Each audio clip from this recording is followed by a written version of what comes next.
Hey,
Koshik. I got your message. That was pretty funny. Sometimes it actually moves reasonably. There are times this week that it moved decently. I think yesterday's move was huge during Globex, especially to the 1 hour and 4 hour naked POC that I was talking about yesterday. That was the POC from last Friday. So like that to me was good movement, and just buying off of that was like perfect, in my opinion. But last night, my goodness, was that stagnant.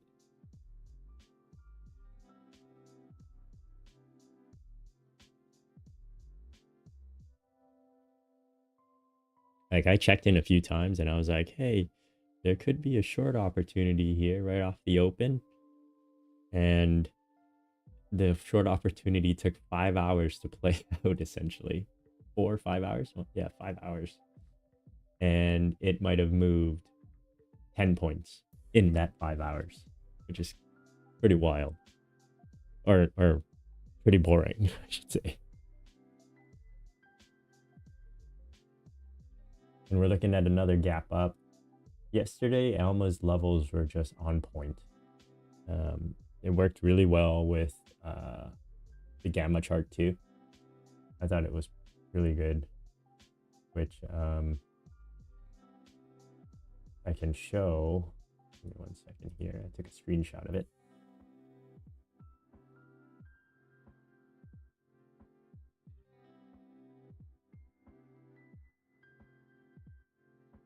All right, there it is.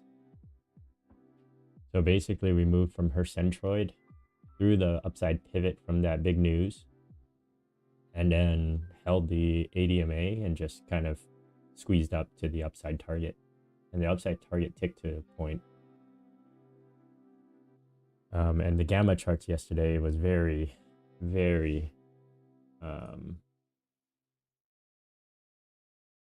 was a very good indicator of that. Yeah, because you had that 75-70 zone here. So it was like,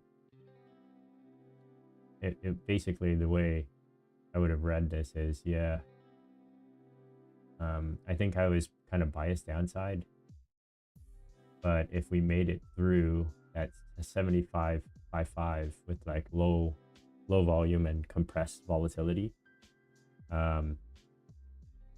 we're gonna grind up to the 75-70, and that we did. It took hours, but we did it. So like I thought the dealer hedging profile, gamma charts, positioning all kind of lended itself to that analysis, which is kind of nice.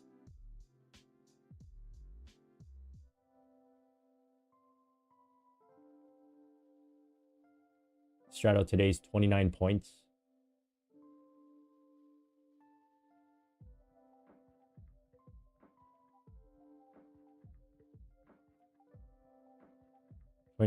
And right now we're sitting about 15 points above the highs, or sorry, the yesterday's close. The 1 hour chart just looks like massive consolidation.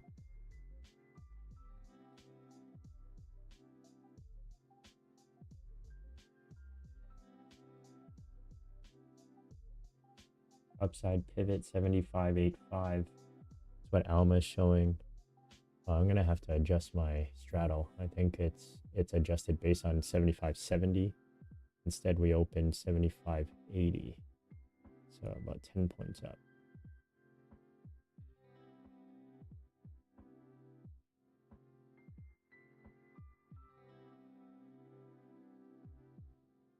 NQ looks like it's swept already, so it might be looking for a way back down here. YM is on a rocket.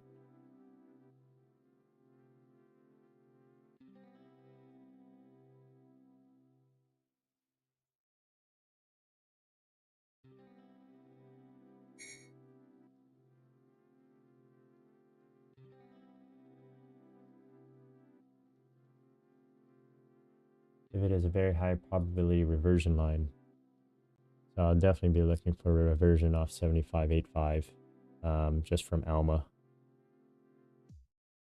75.84, 75.85. Yeah, I really like that. It could push up another 5 points beyond there, but I'm liking the way the positioning looks there with this within this cluster. I assume we'll sweep. That's the hope. Come on.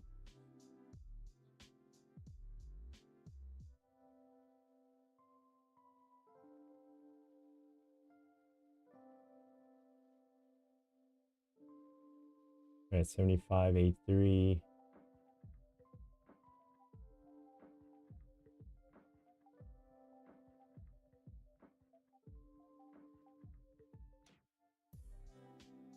And then an entry would maybe about like 20-point play if it comes down to,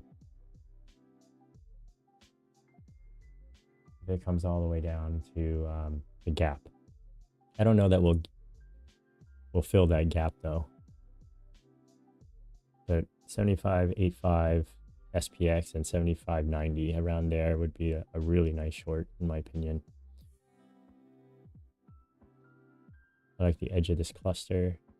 It's still early, so if volatility, if we move really fast, we could move through it and ride up a little. Let me check positioning.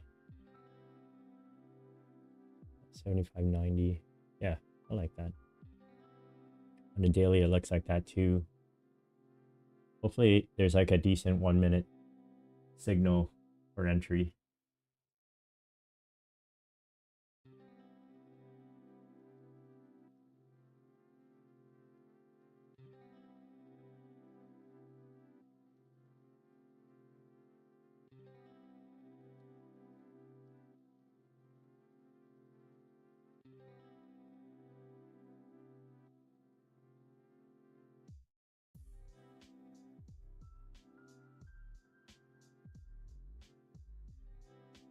Yeah, the one thing that Alma does note is that a 75.85 is a very high probability reversion line into the afternoon session.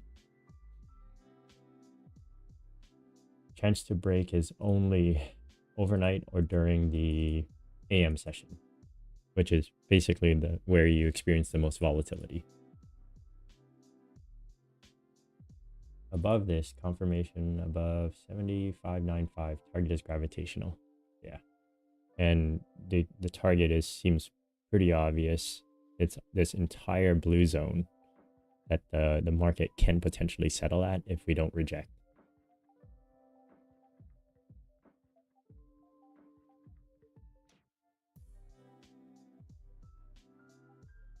But I definitely don't want to get in front of this too early, because we can just run through it. This market really seemed like it wanted to hold up just based on last night's price action. Like, I think the most of a pullback that we got last night was about 10 points from the previous day close.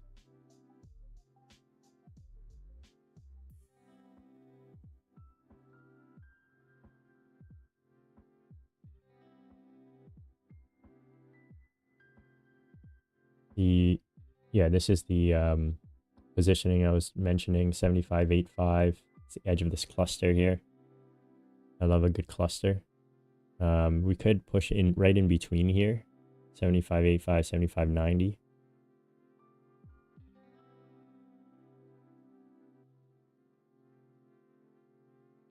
And then 10-point target works. 15-point target would be even better. But it depends if you think you're going against trend here.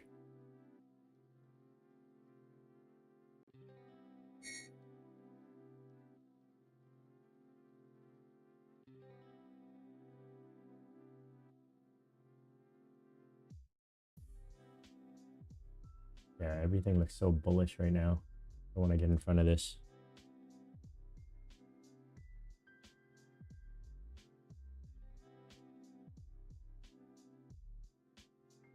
YM swept its overnight highs there. NQ already ran its all-time highs there. I think it ran it in like the first, right at 925.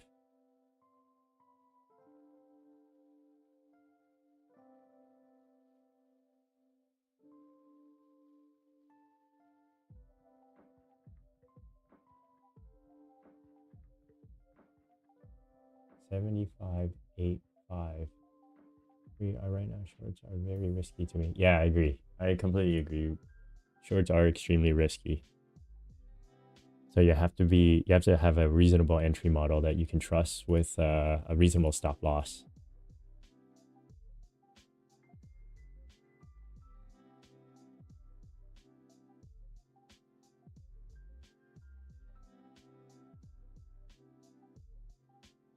$75.85.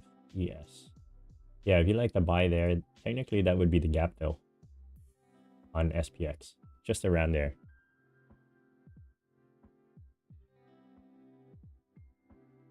But it doesn't look like this is turning at all. There's no setup on the 1 minute. This thing's just running up. We're at 75.90 now.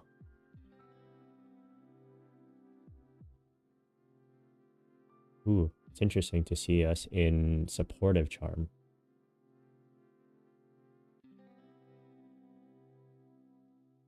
Yeah, I love a good straight line move. But I definitely did like my so what I've been doing was screenshotting the gamma chart, breakdown by strike, and the charm chart for Claude to review.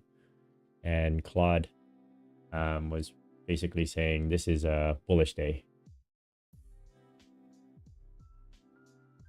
especially if it breaks beyond like certain ranges. And that range that it identified was basically broken right at open. The 75.40 and 75.75. Now, that's Claude's read. I think it might be a little bit off in a sense that I would have probably said 75.90, maybe 75.88 as a potential top of range. But my guess is that it's doing its best trying to read this information the way it's displayed. It's just a picture after all. But if I was able to give it some real data, it would probably be able to spit out something more accurate. Which OptionsDepth does have API data. The only problem is it's like $100 or $150 a month on top of the current subscription. And then I would have to pay for the higher end plot, which is also 140 bucks a month to analyze it on a more regular basis.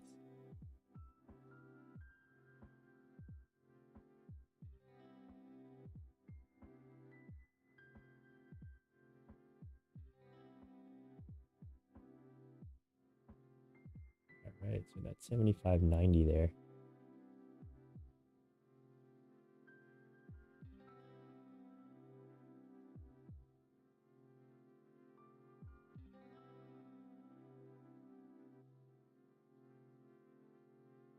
YM is actually moving up too. So everything seems to be coordinated here. So the risk that you identified is been spot on.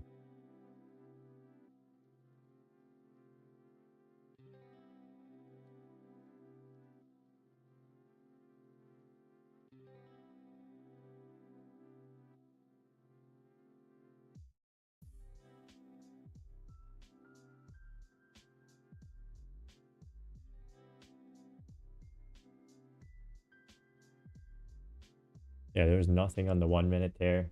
No entry for a short. So and this is definitely not something I want to just blindly short.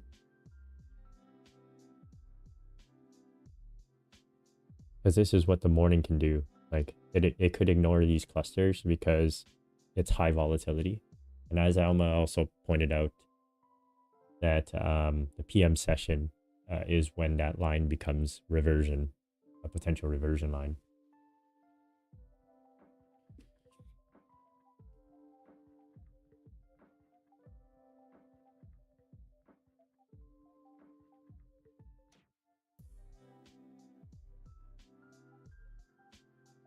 Super supportive at 75.45. It's really starting to pick up over there.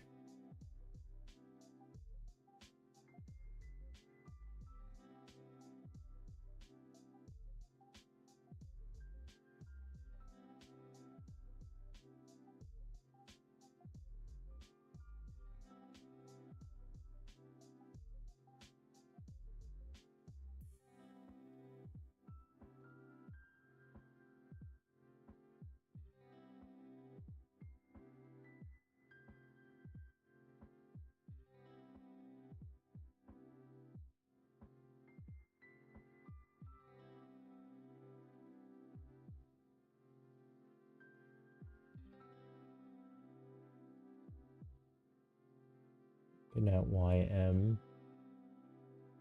YM actually hasn't hit all-time highs yet.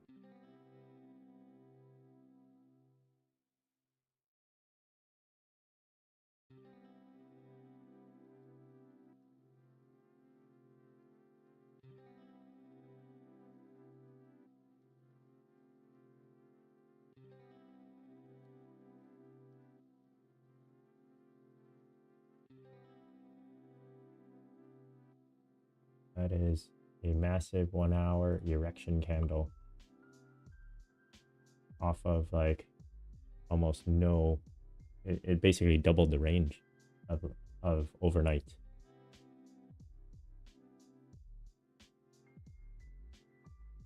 What's interesting about this setup though is we can actually still spool down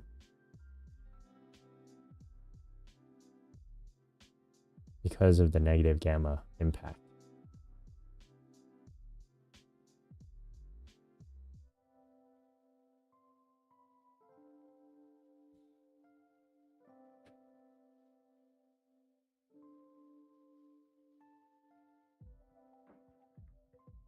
But it does seem like one of those days where we kind of head up towards that blue zone.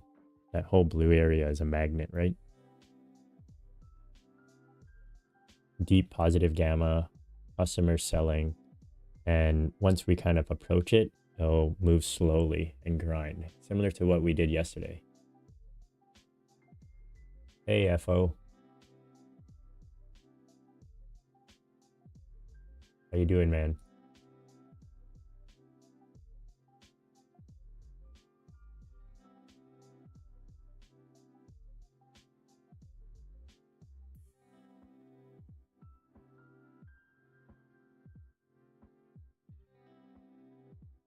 Yeah, initially was looking for a rejection around 75.85, 75.90, but nothing set itself up on the 1 minute chart.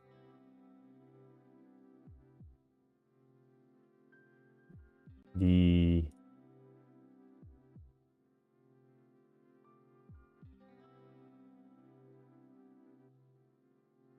we're kind of holding above the upside pivot right now at 75.85. So I'd have to think this magnet may be where it wants to go. Let's watch the 5 minute here. Let's see how it develops. But I really want to look at the gamma chart. That's really what might be telling. Pretty close to 7,600 here.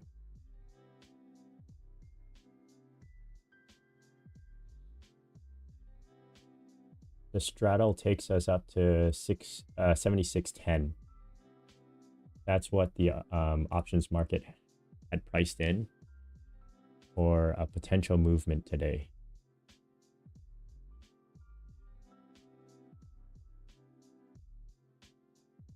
Whether or not that holds, who knows? Because yesterday,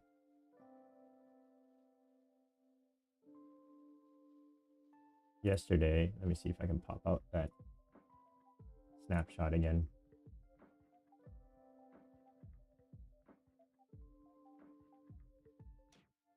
Yeah, yesterday we moved above the upside pivot, hit the straddle, rejected a little, and then just grinded up towards that blue gamma zone. And that blue gamma zone was basically this area here. So once we initially rejected off this line here,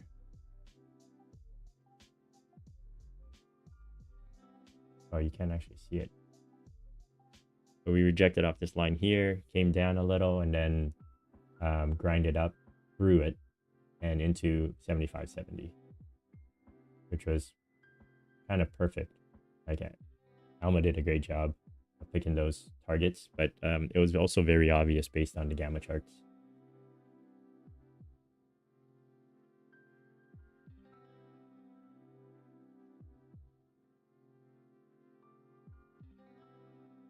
NQ looks like it still wants to push. YM is trying to reject here.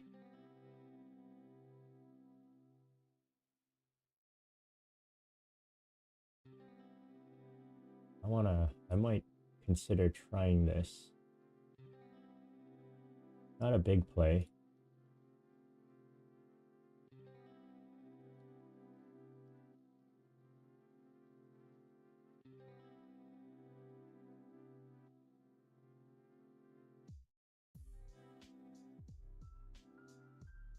This might be a little early though.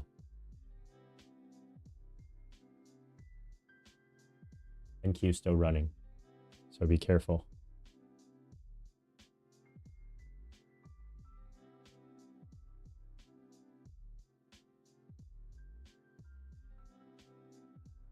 Bull is the bias. For now, I'm just looking for a reversion play, just to see if we can retrace a little bit of the move.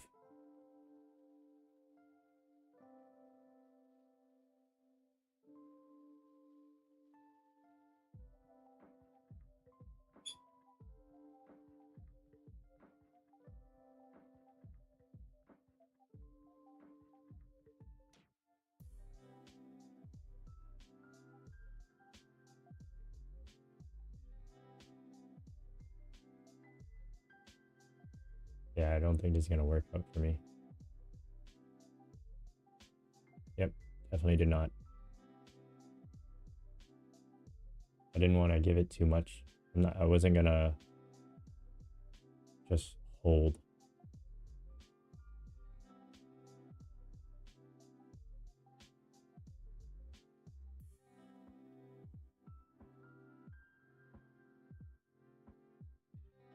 Straddle high 70. Yeah, we're almost there towards the straddle high.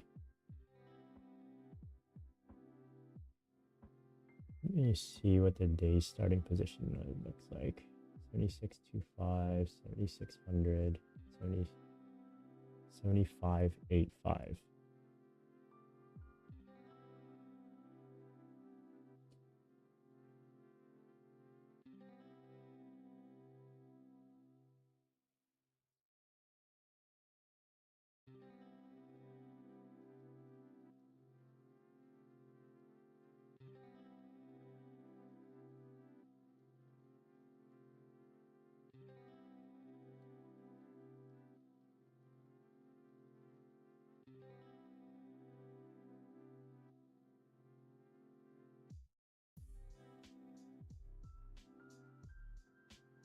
Yeah, don't get in front of this. Not until something sets up. Nothing set up even on the 1 minute. I kind of just jumped the gun there. That was my fault.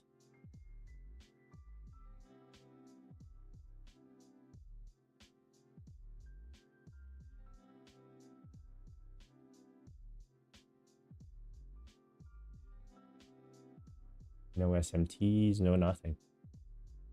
The only thing is YM did pull back a little bit. Off of a, I wouldn't say it wasn't like a major level or anything like that.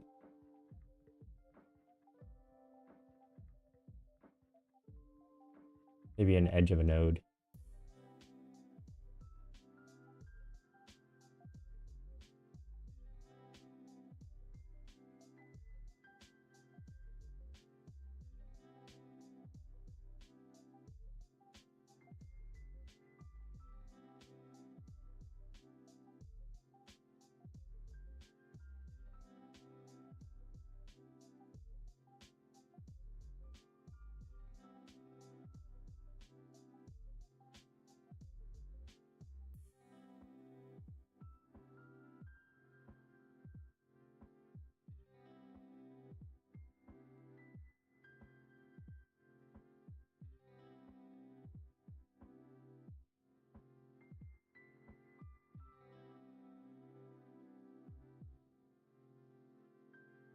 Yeah, I was just taking a read of what Vol Signals had said about the positioning coming up in July and August.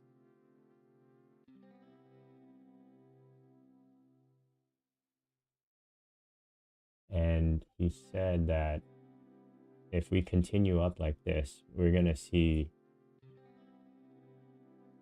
this feedback loop where we get like a spot up, vol up environment.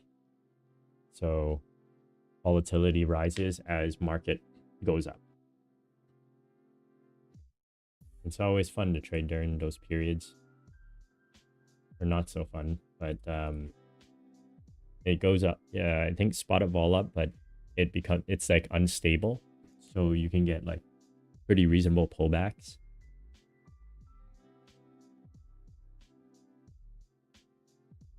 And that's when you start seeing everyone chasing who's offside.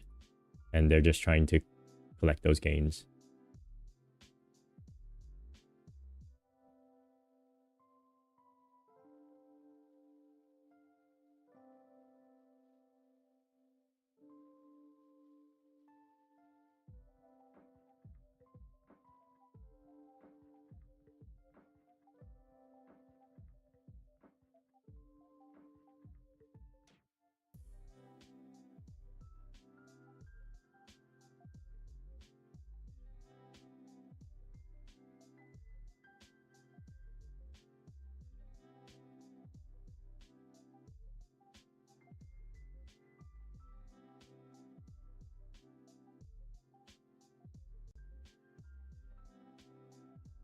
Looks like we're starting to kind of slow down here as we approach 7,600.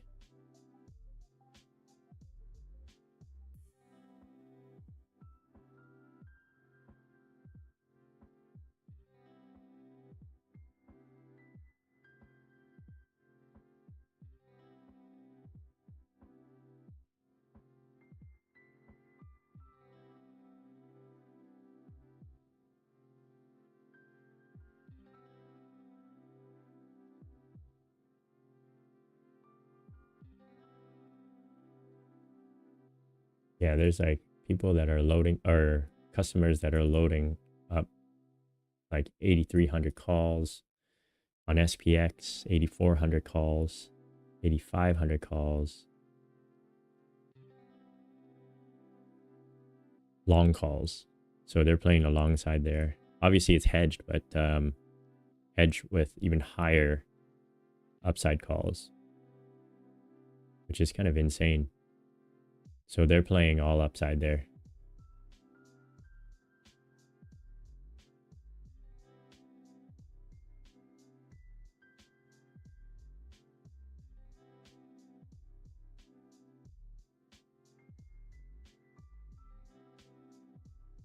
And this is out to August, I believe.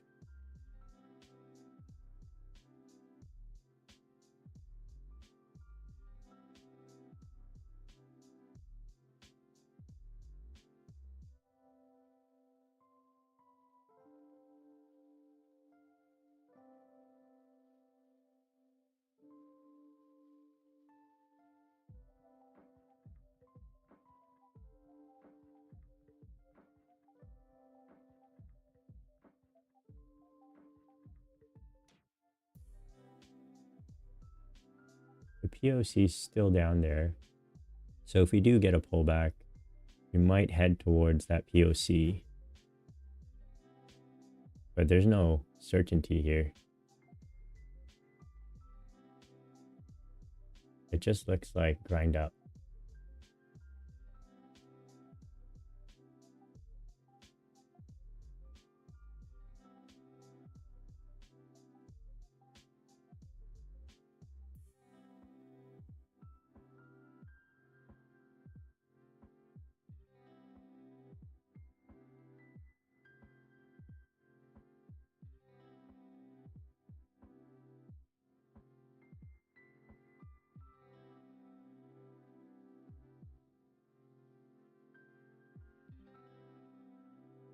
Yeah, the only way I see us reverting, like the only signal I would probably watch for is a high volume candle on a 5-minute chart or something as a potential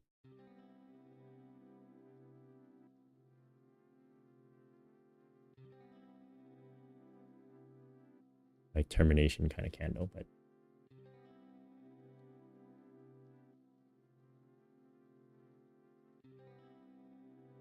YM is kind of just hanging out right now.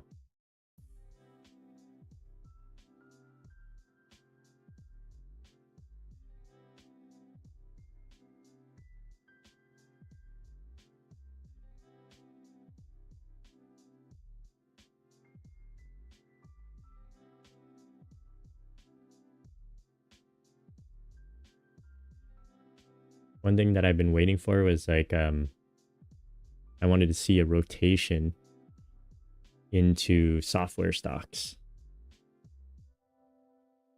because so far we've been just climbing up on semis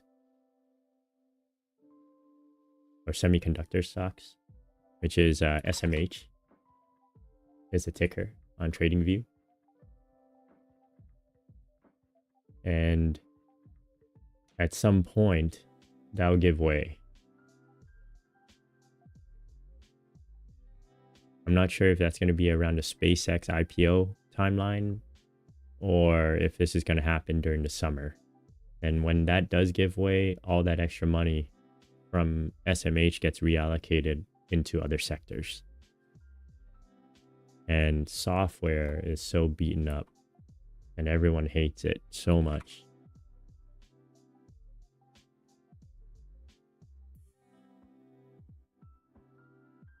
So my long-term portfolio is pretty much it's in software stocks like CRM, which is Salesforce, and then ServiceNow, which is NOW, which I picked up quite a while ago, like during that April time frame.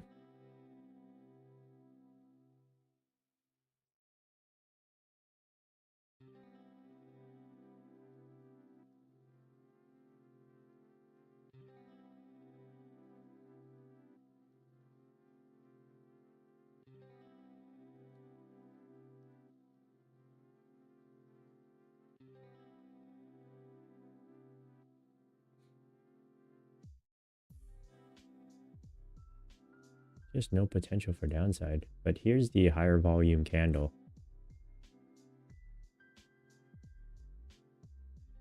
that I've been looking for.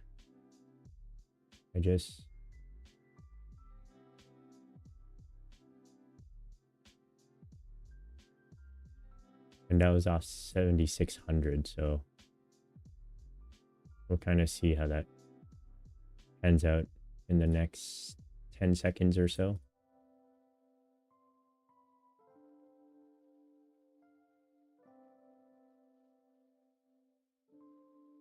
Just doesn't look like it's ready to turn though.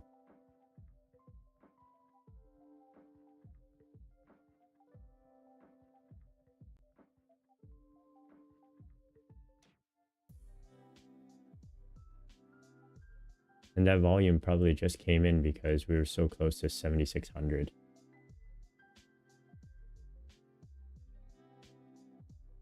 I think within like a few ticks.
The VIX kind of bottomed out at around 950.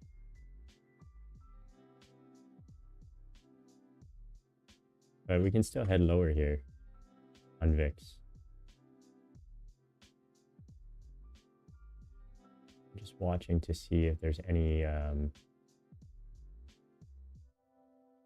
divergences cross asset.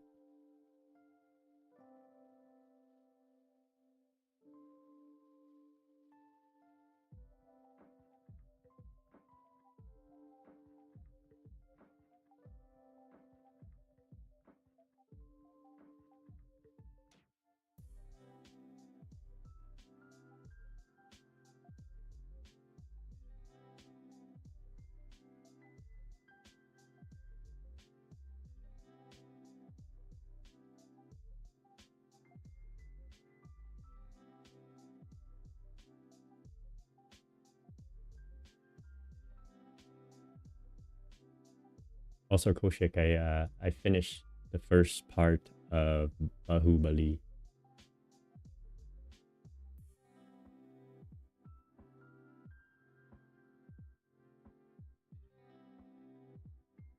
I'm definitely starting to understand the storyline now. It's actually pretty neat. But it left me on a cliffhanger.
if this is just going to be like a massive grind up kind of day, like we just made our big move, and then ideally we come down and hit 75.95, 96 on ES.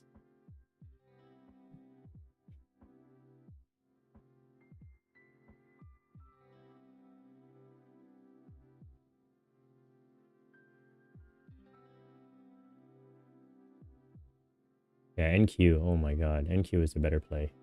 It's like ES below is because NQ and YM are going opposite direction at time. Like whenever there's like when YM's going up, NQ's going down, and then ES just slowly grinds.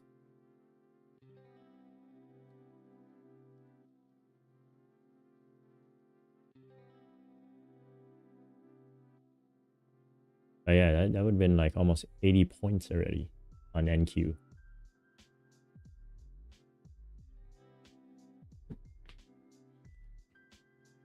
This is the ES 5-minute ADMA that we're hanging out at.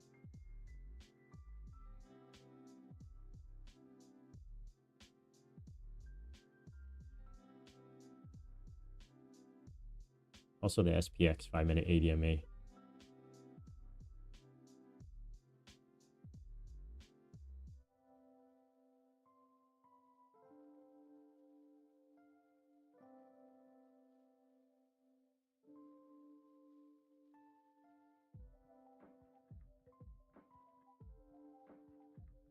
Yeah, if we do head down, maybe 10 points tops. It'd be better if it can actually head down towards VWAP, but and the POC, but I don't know. Everything looks so strong. Like YM is now taking over. Oh no, actually, YM's taking a short break while NQ tries to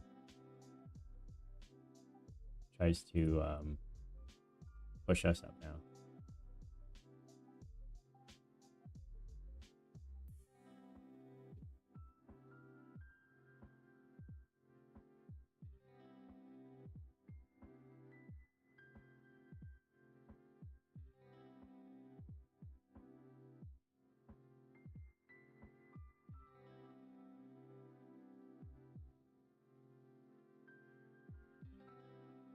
Yeah, we're kind of just like hanging out here.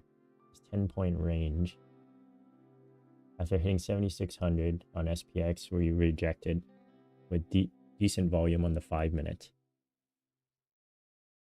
Ideally, we head right back down towards 75.80-ish, which is growing in size here.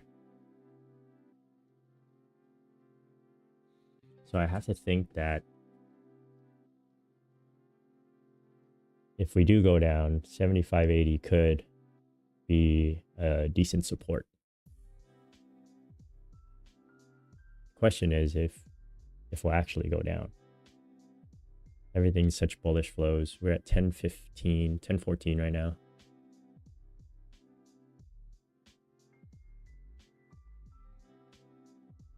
I'm not seeing much news. There's nothing in terms of what's scheduled anyways.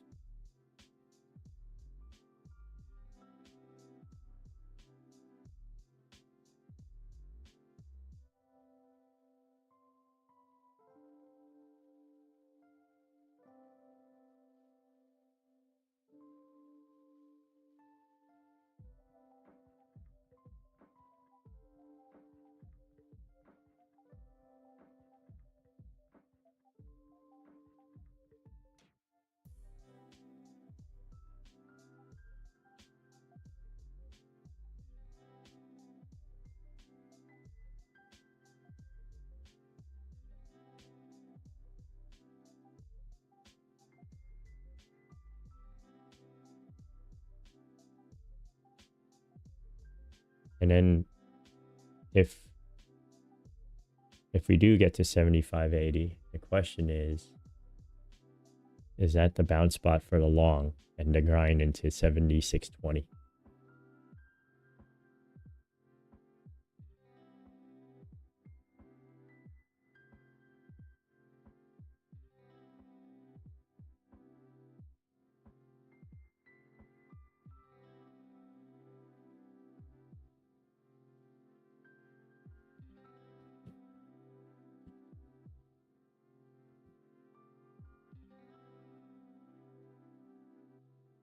Like right now, we're in a negative gamma pocket. So if we should get any news, we could just do a quick slide down and bounce right back up. That's what negative gamma is typically good for.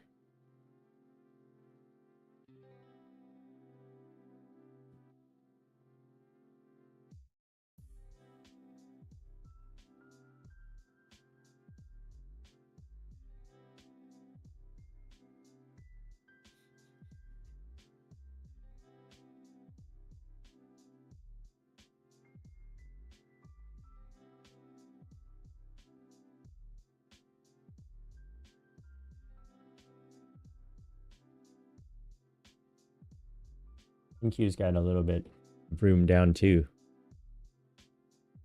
I would think the overnight highs would be a good target. And it fills in a bunch of fair value gaps too.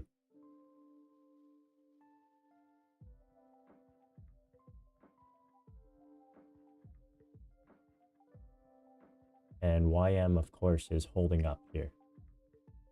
Because why not? NQ's been very directional. That would have been a 100-point trade from that 5-minute candle.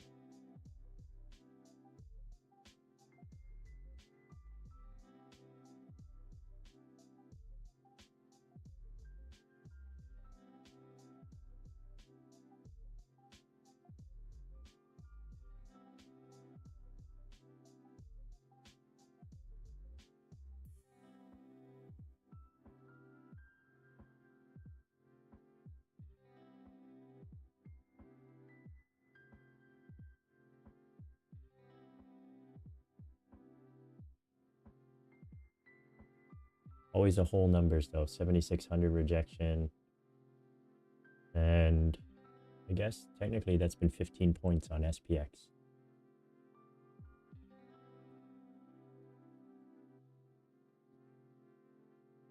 And NQ is getting really close to its VWAP here.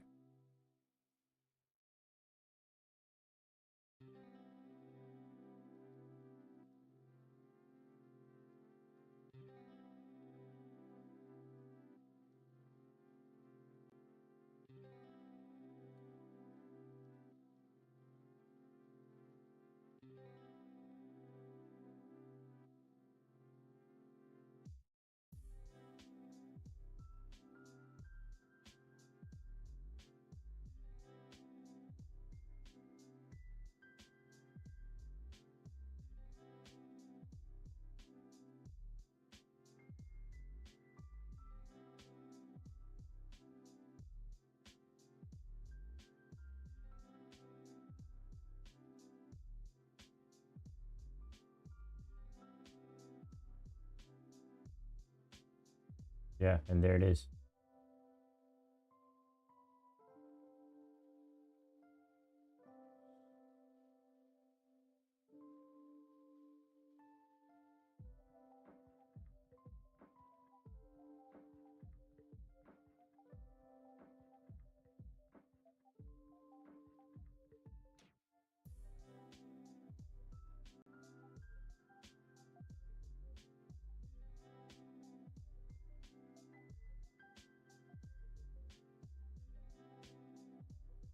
Yeah, that 5-minute, again, the 5-minute candle was the tell there, in my opinion. I only scalped enough. Like, to me, I was not confident in the trade, especially after taking the L. I just scalped enough to almost break even there. And I might just call it a day. because it just makes me think I'm going on tilt. That kind of behavior. Because I probably should have held if, like, one, I didn't get a good entry. Two, I just wanted to make sure I'm broken even for the day, or close to break even anyways. And yeah. And I think this morning was the kids were kind of on my nerves. So I kind of feel that I could be on tilt or approaching it.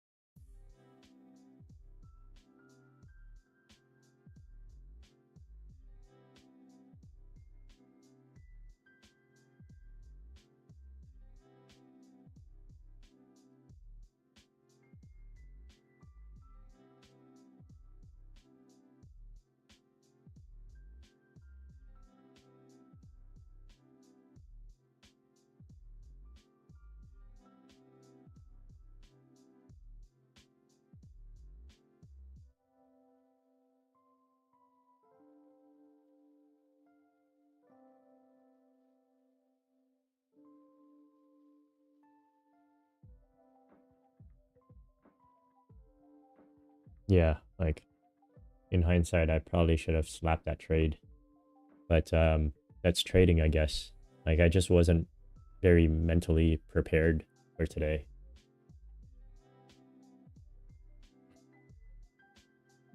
Especially after taking that first loss. I was a bit overzealous, I would say.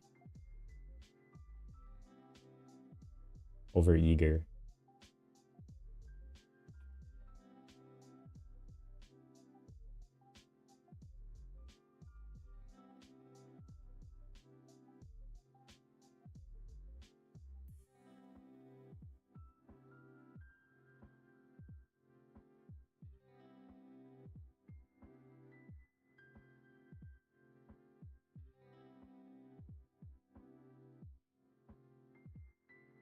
But anyways, yeah, we talked it through. And I think if I'm going to rewind back later on to kind of see what my headspace was like and what I was talking about. But I think I said on the 5-minute, I would typically look for a high volume candle.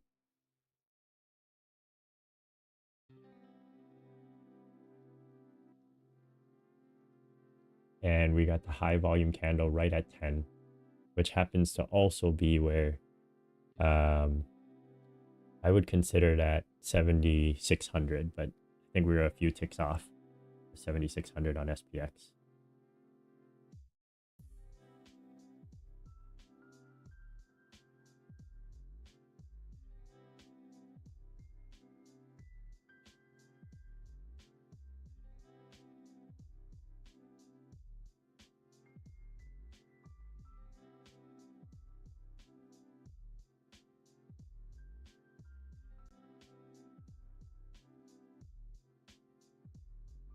So we're now underneath the upside pivot.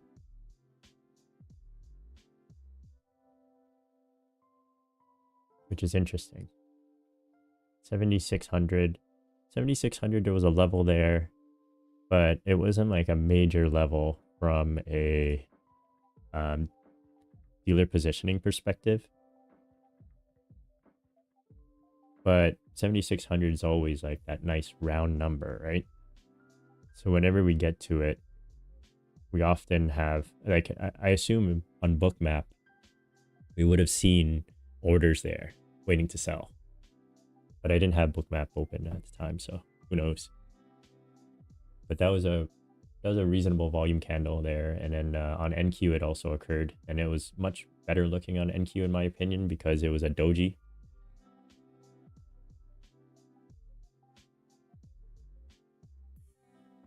And like the indicator that I have, mind you, it was pre AI, so I'm probably gonna have to like update it to make it look better, but I don't really care. So this is like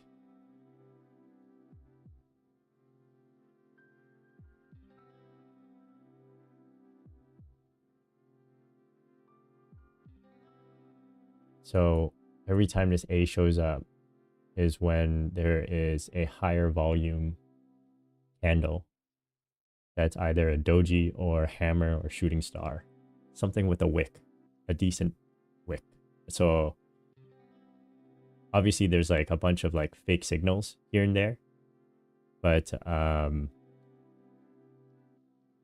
using it with like volume profile or key levels or breakdown by strikes often kind of coincides with decent reversals.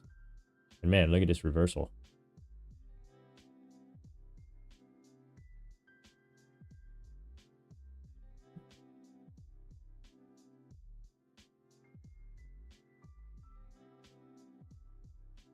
Yeah, I should have definitely, like, my headspace wasn't right.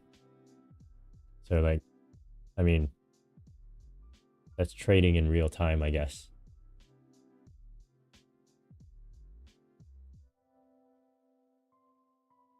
After the first loss, I kind of noticed that I didn't really want to take another loss. And I wasn't able to hold for any target. Actually, the target was break even for me on the day. And I think I was close enough to break even.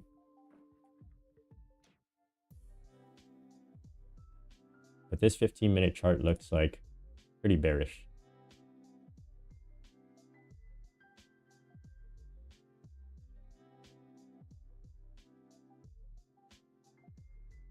Yeah, silver bullet on the 1 minute. Yeah, that looked pretty good. Actually, that's roughly where I got in. And then I just kind of took it off at the low of the silver bullet. So, yeah, that was, yeah, I would not consider that a good trade at all. Like, based on my mindset going in. It was a good trade based on the metrics of where my entry models are normally. So like that 5-minute top wick that showed up with a higher volume marked as an A on NQ was kind of perfect. And you can kind of see like it often picks up like the peak of movements, right? This was a bit funky though. I wouldn't trust that. I would only go off like major sweep levels and or volume profile levels. But it's just a simple indicator that detects a doji candle or a hammer candle or shooting star. Those are the 3 candles that I think I kind of wrote into the script. And it has to be a higher volume than previous. And 10 o'clock, perfect reversal time. So like, I just wasn't thinking clearly. But that's me journaling in real time, I guess. So it is what it is. I still would like to see the gap fill, but I think this initial target just makes so much sense. It was the original POC high volume node, which I think is where you had your take profit. 93, 93.5. Yeah, I think 93.5 was just a little bit higher. I think 92 or 92.5 was around where the session POC was for me.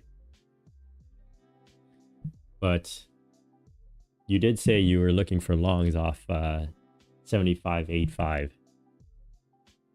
Are you considering the long still after that short?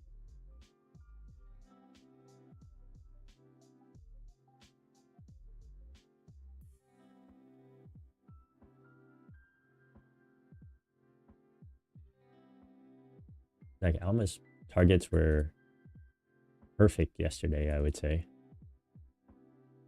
But they aren't always perfect. So it's hard to always rely on them without like your own entry model. But if you look at the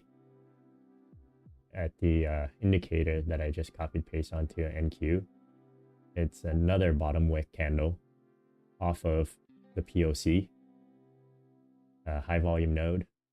And it's also high volume on the 5-minute. So we could see a reversal here. They're not, again, it doesn't always work. And there are ways to take higher probability trades off of it.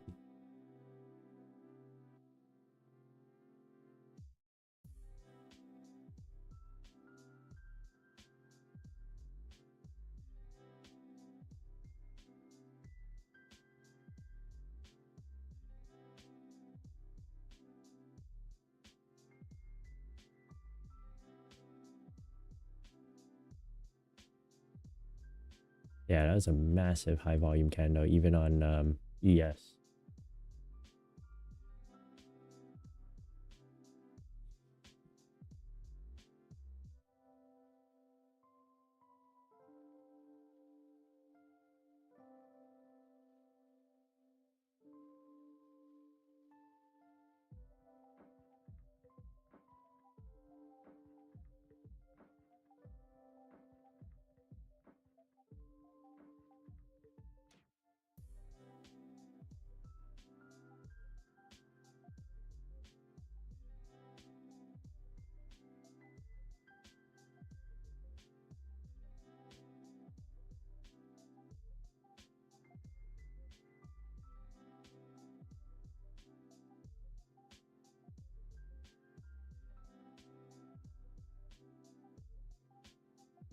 If volume supports it, then yes, for 75.85 ES longs. Yeah.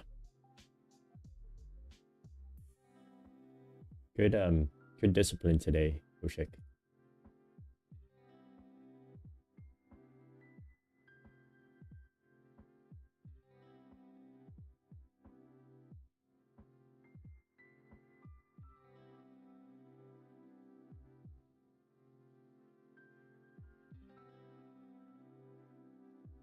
Yeah, I still like the gap though.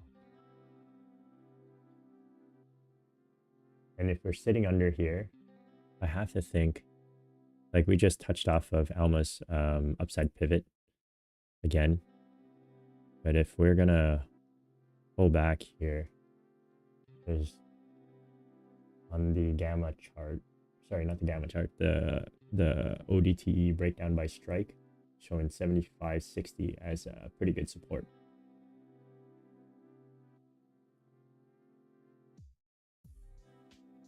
Yeah, 75.60 looks like good support.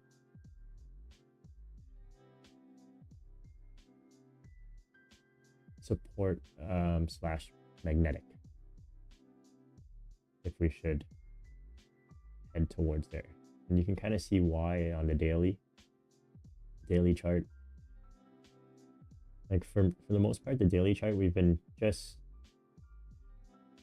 straddling or traveling, I should say, through this negative gamma influence. So I think that influence is like, it moved all the way up to 75.98. And I think we hit just under 7,600. I was willing to think that we were going to top out at 75.90 because I normally like the positioning over the gamma influence, but I should have known 7,600 like is a whole number, and that's somewhere that we would probably want to visit.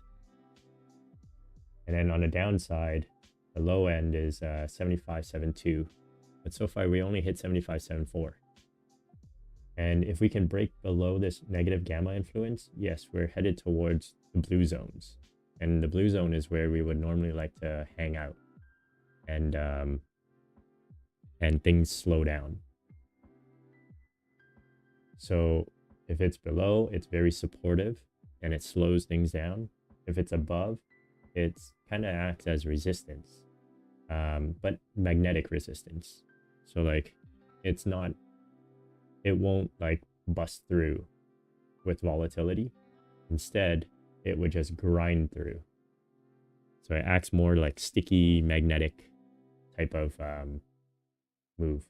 Whereas the red, you can get a little bit more volatility because it's in the red, you're searching for liquidity, and it's considered high volatility in here.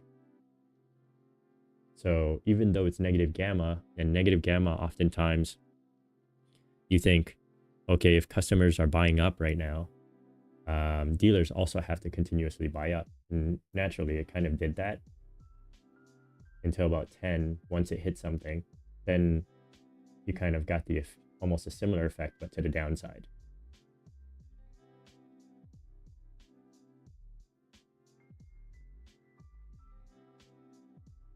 But basically in a negative gamma zone, I see it as, hey, the market is looking for liquidity, and liquidity is normally in excess at the blue zones.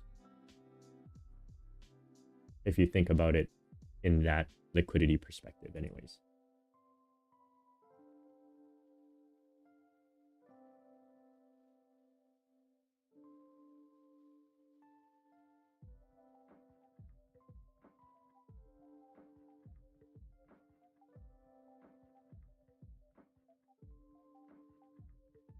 Still hanging out here.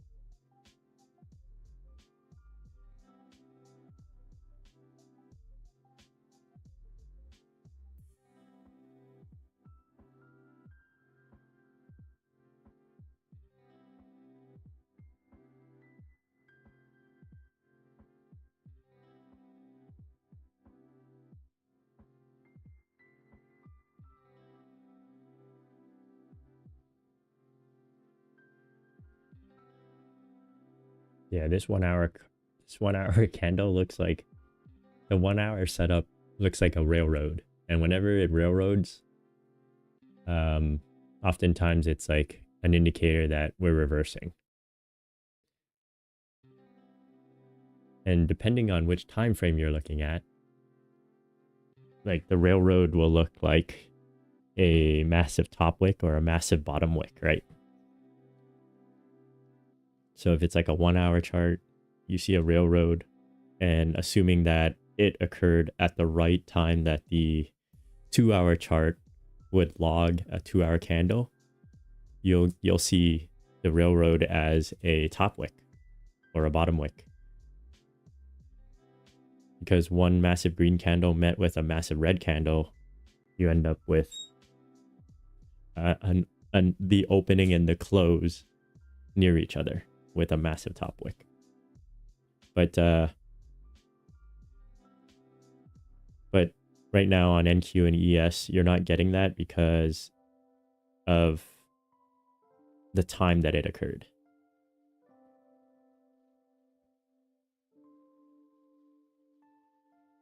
Okay, ES is pushing a little bit lower here.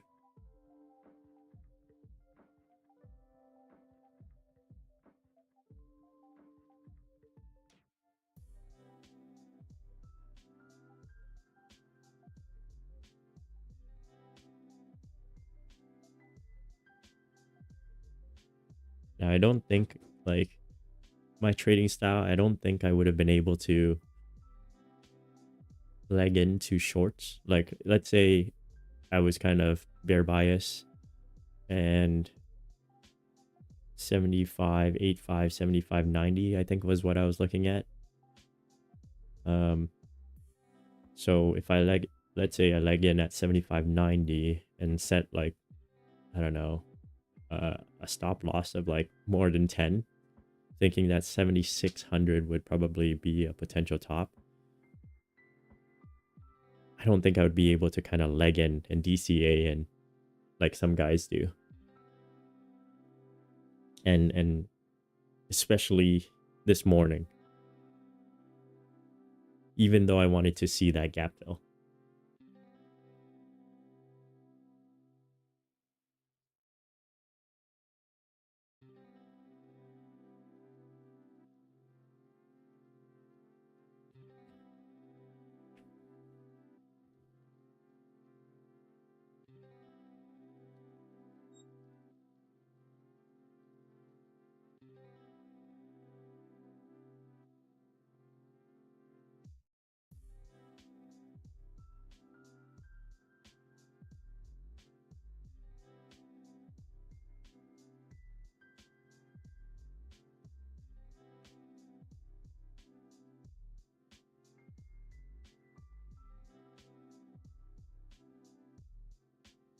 Also, Koshik, Alma has a free post that was posted on her Substack.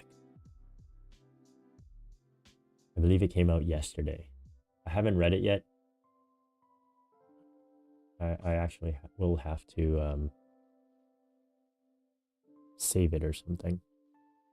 Print and save it.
Also, on a side note, Alma also mentioned that that starting July 13th, the SIBO options exchange, they're going to introduce a pre-market and post-market session for the most liquid stocks like Nvidia, Tesla, Apple, Avgo, Palantir, and AMD.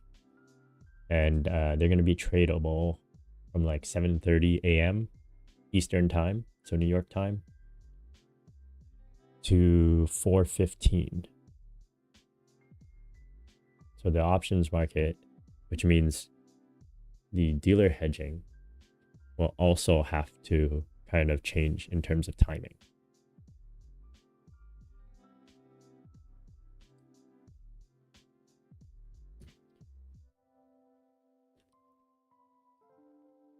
So that would be an interesting influence to see after July 13th. There's been such major changes. Like a few years back, they introduced ODTE, right? And that changed dealer hedging flows completely. So it's just something that we keep in the back of our mind, I guess.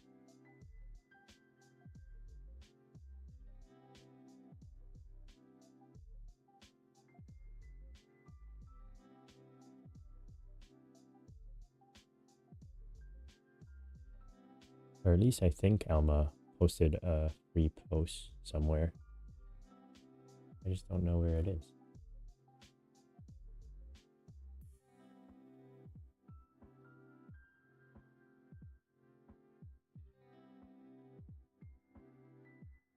Maybe it was just a Twitter post or something.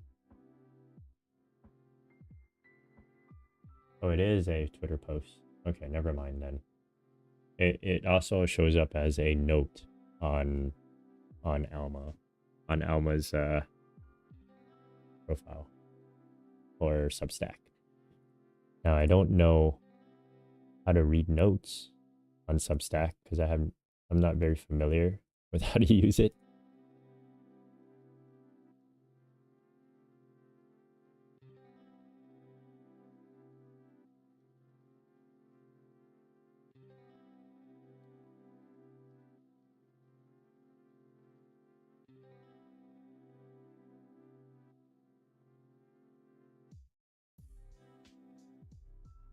But yeah, that's a gap fill. I would consider that completely gap filled.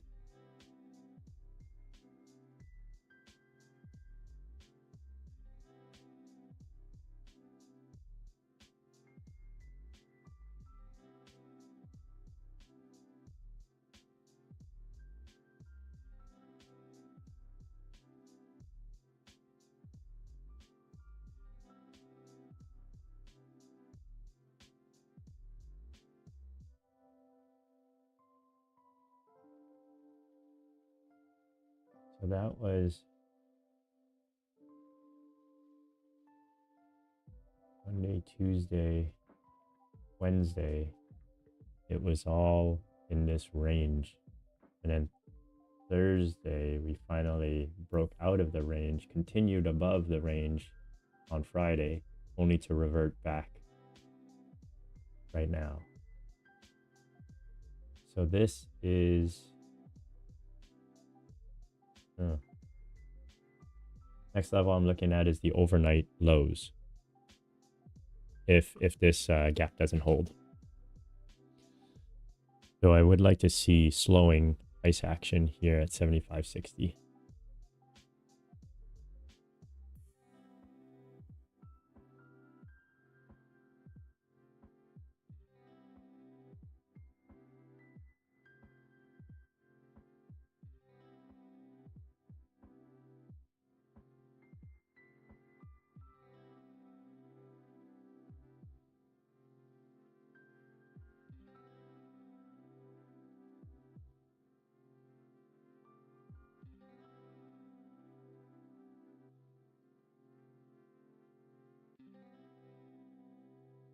$75.40.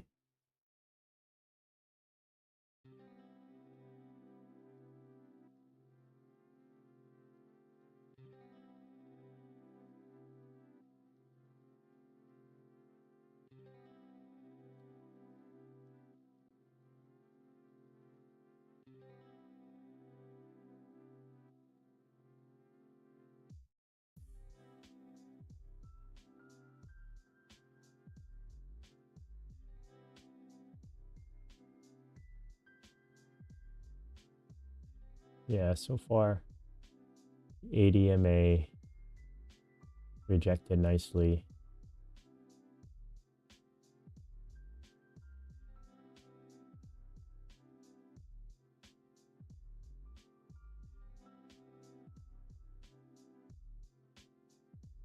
And that's the gap fill. So we'll see if we get a reaction off of here.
So that was 75.65, 64, I believe, or 763 was a low.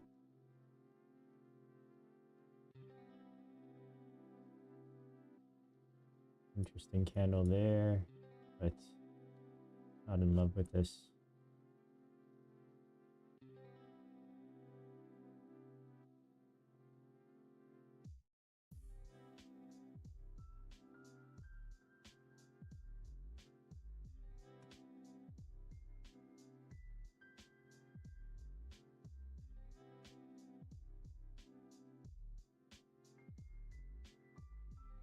And Koshik, I was just thinking about one of the solutions to starting a trading day,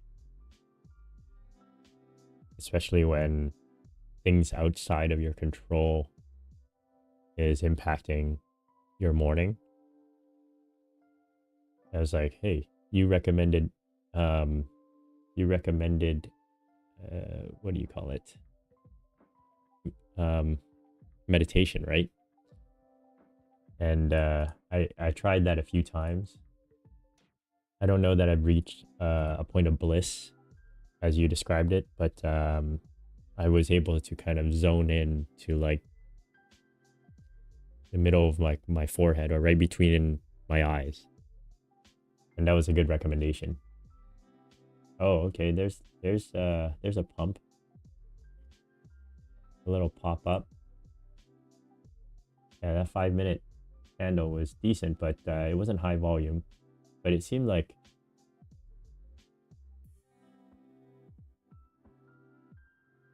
it would have been lucky if I entered it, that and just got that.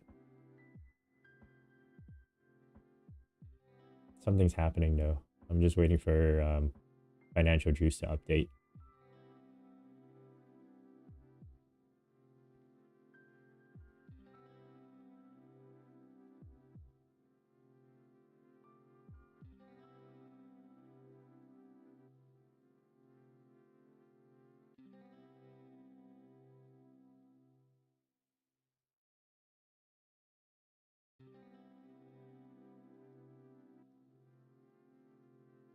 No way that was a supportive blows.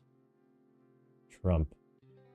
Iran must agree they'll never have a nuclear weapon or bomb. Oh, you bought that? Beautiful. Nice one.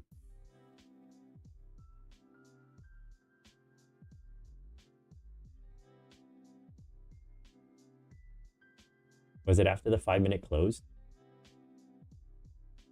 Because I think I was just talking about that. No, I think you bought it before the 5-minute close. What you like about it?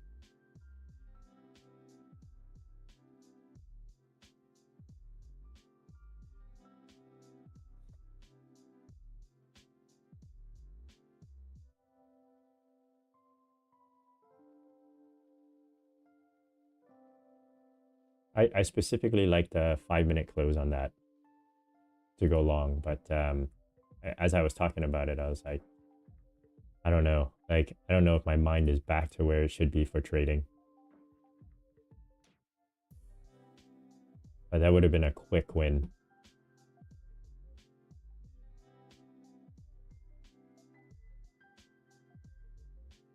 $405 is the actual TP, but with that spike, I closed early. Yeah, yeah. Oftentimes those spikes just revert almost in its entirety, right? But I often like, oh, sorry, you were in an NQ, but I would have watched the POC as a potential target. And yeah, that would have been 75.92-ish on ES.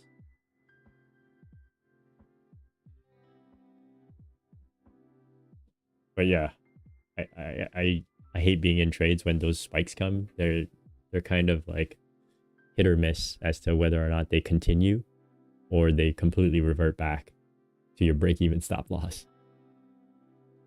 All right, so Trump, I will be meeting now in the Situation Room to make a final determination. The naval blockade will now be lifted. Ah, so that's the news. All water mines, if any, will be terminated. Iran's uranium will be unearthed by the United States. Wow. That seems like I don't understand why Iran would just allow the US to take all its... Yeah, Trump saw a red day. So it's like, hey, this day's turning bad. I don't want it to gap fill, but it gap filled, so I better come in and pump the market.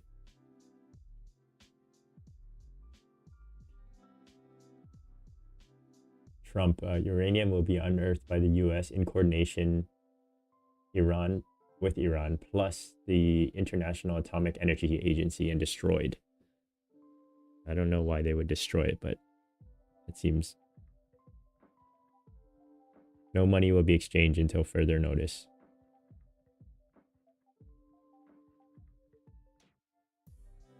So at least we know the source of that pump now. But that was a good trade, Koshik. I like the gap fill off SPX, and then it did that 5-minute close. I think today I was a little too close to be on tilt, even though my 2 trades ended up breaking even. I just think stuff beyond my control in the morning just kind of like set me off. So I feel like I'm headed like down the wrong path. So I didn't want to take another trade, and if I lost that one, I would probably go off on a bender and just blow up accounts for fun. But that was a very good trade. Off the SPX gap fill, 5-minute bottom wick, reasonably high candle.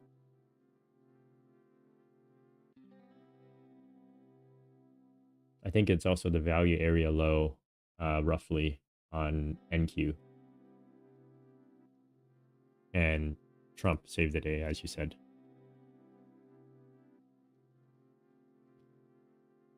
US to lift Iran naval blockade after nuclear and Hormuz commitments. This is from Truth Social. So it's a source of truth. Iran must agree to never have a nuclear weapon or bomb. Strait of Hormuz must be opened immediately with no tolls and unrestricted two-way shipping. Remaining water mines in the strait must be removed or detonated by Iran. Ships caught by the US naval blockade can begin heading home as the blockade is lifted. Enriched nuclear material buried underground will be unearthed by US in coordination with Iran and the IAEA, then destroyed. No money will be exchanged until further notice. Final determination pending after Situation Room meeting. Oh, these are the terms. So I think he said he was going into the Situation Room to make the final determination. 15-minute SMT. Oh, I see it. Yeah, that was a good one. That was a very good one.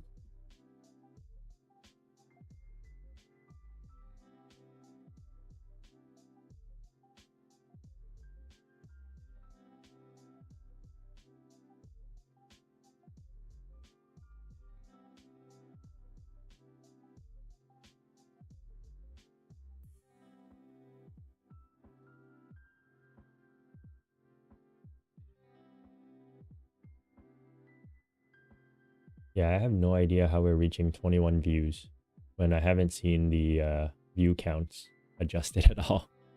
I assume I'm assuming that hovering over a link to this stream counts as a view, if that's the case.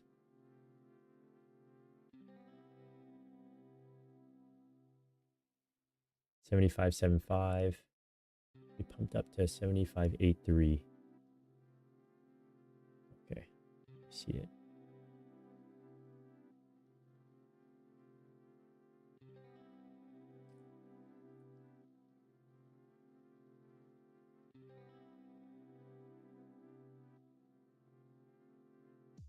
Hey, and that one wasn't even paper, so that was golden, man.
have to think like there's not going to be much more to the day outside of this.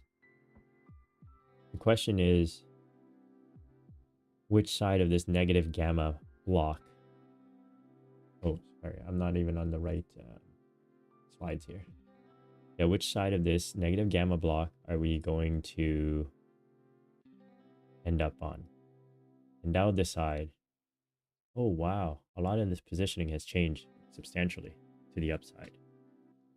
So 76.20, I think, is the top side.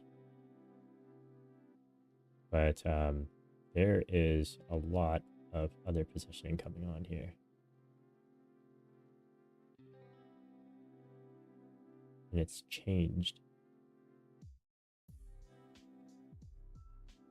I just want to see if it's long calls, and which I think it is long calls. Yeah, 3,000 long calls, 76.25.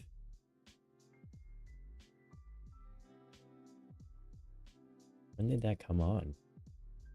Didn't even notice. Let's see. I'm gonna go back. What time did the news come out? 10:50. Okay, I'll go back to 10:50. Oh man, it's not allowing me. Oh, 10:50.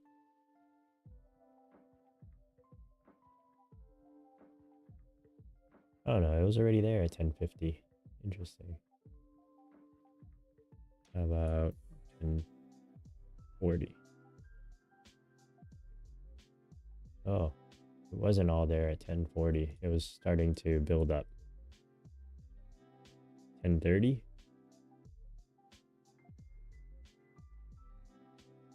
Yeah, there was already some there at 10:30. Okay. 76.25 was like the original positioning. 76.35 changed. So that came on. Okay.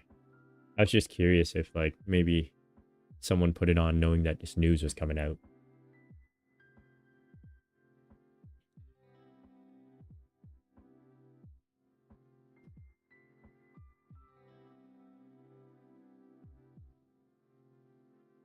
That's the only reason why I'm checking.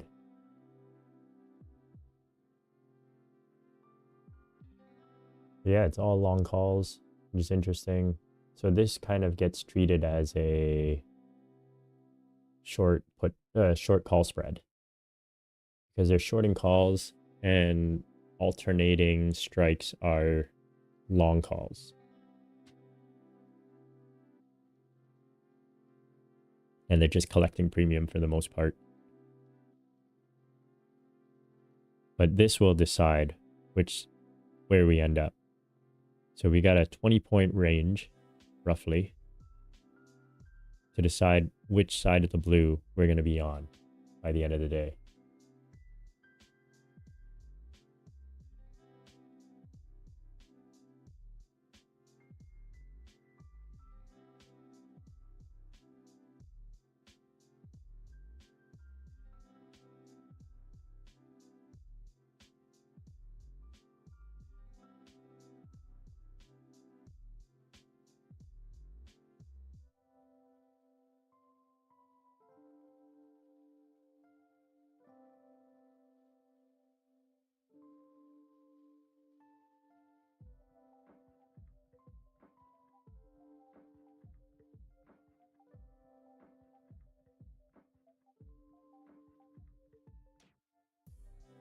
We're still hanging out underneath Alma's upside pivot.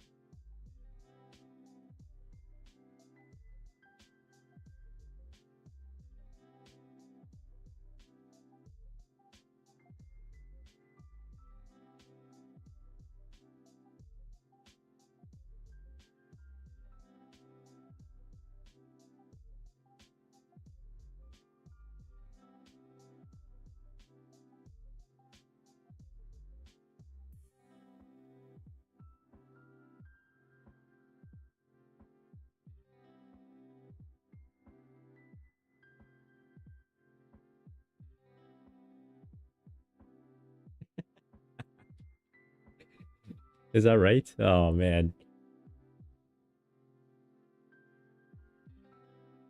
They're tourists. They are tourists. That's so funny. Yeah, well, it doesn't bother me if they're here or they aren't. I was gonna do it regardless. I think that's the approach that I have to this.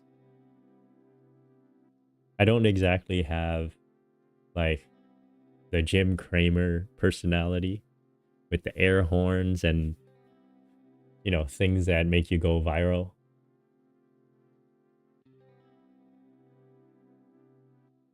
I don't think I don't think it's me either. Like I don't like doing that stuff, but I see a lot of guys do it, and it looks like that's why they have a lot of viewers. They're very entertaining. And I remember watching like guys like Patrick Whelan, like he would randomly call out other YouTubers, other YouTube traders to box them. And I was like, we're trading here. What are we doing? But it was very entertaining. And I think I've only watched him like a few times too. And I realized like it's not for me. It's not like he would make your blood pressure move up. And when you're in a trade, you want to be pretty neutral, right?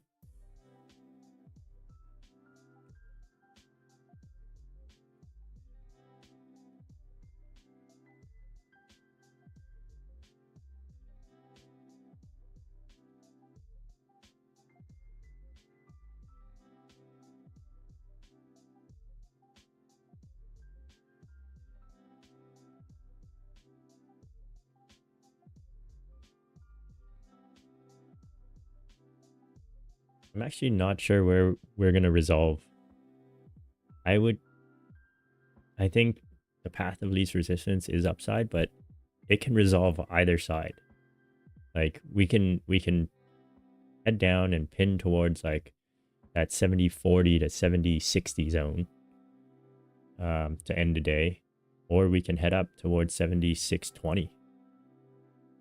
Like either would work in my opinion. Like the way that the gamma profile reads to me is, hey, we are in this negative gamma pocket here.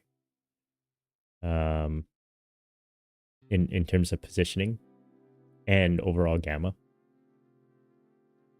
And we can resolve on either side.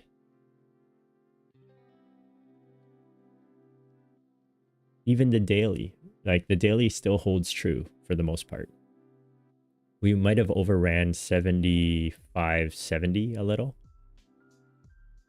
but this range kind of holds true, in my opinion.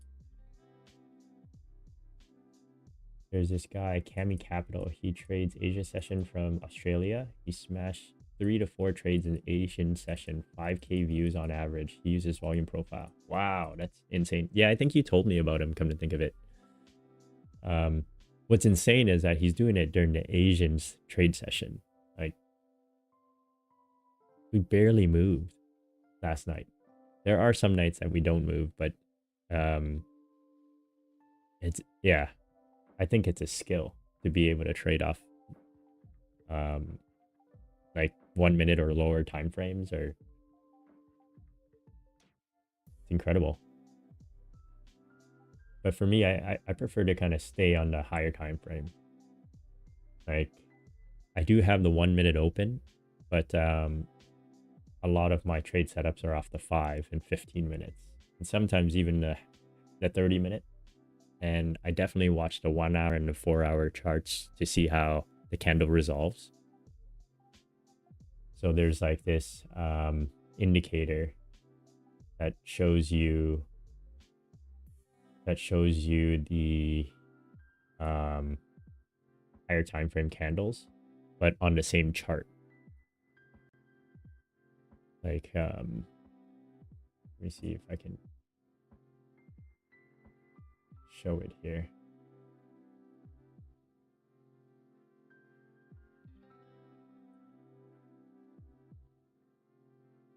Yeah, so oh wait, I gotta transition over here.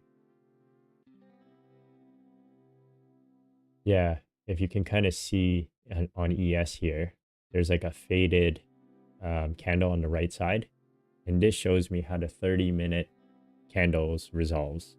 And you can kind of set it to whatever you want, like higher time frame, 15 minutes, 10 minutes, 1 hour, 2 hour. You can get it to show up to 6 of them and how many candles. So like if I'm on my tablet, for instance, it's so much easier to have this on, and I can see all the other time frames and how like those candles resolve, because I think they matter, especially when you get like a hanging man pattern, a doji of some sort, um, top wick, etc.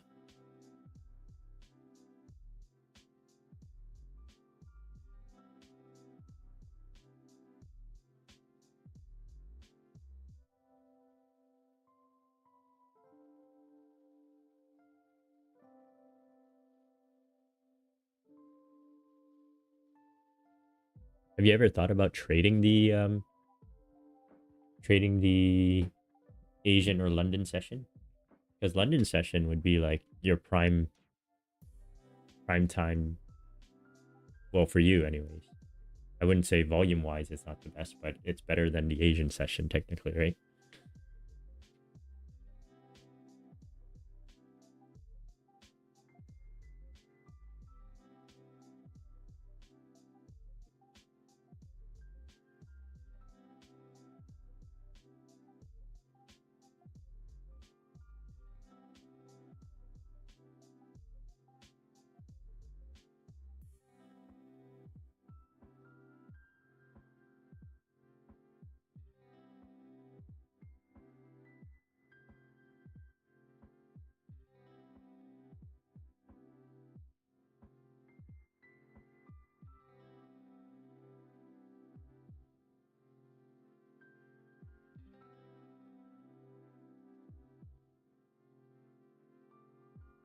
Yeah, it does seem like this thing wants to resolve upwards. We'll see how this 15-minute fair value gap holds on ES and NQ.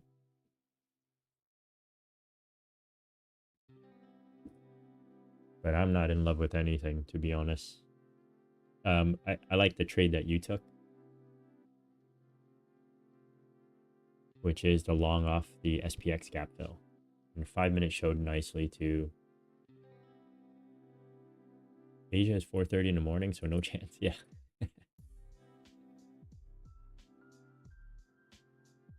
That means London will be around 6 hours from that, right?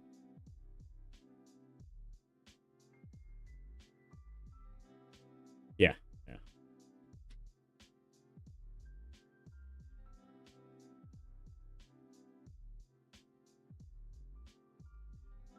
And mind you, like last night's session on London, in my opinion, waste of a day if you were watching markets.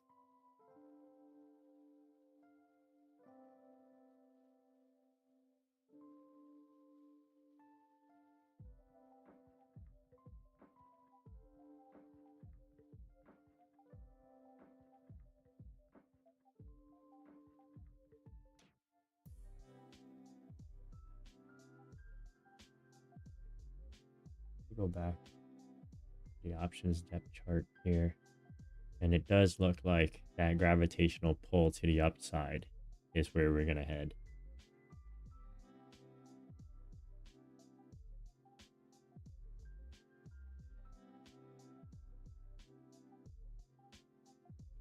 That was a very good long.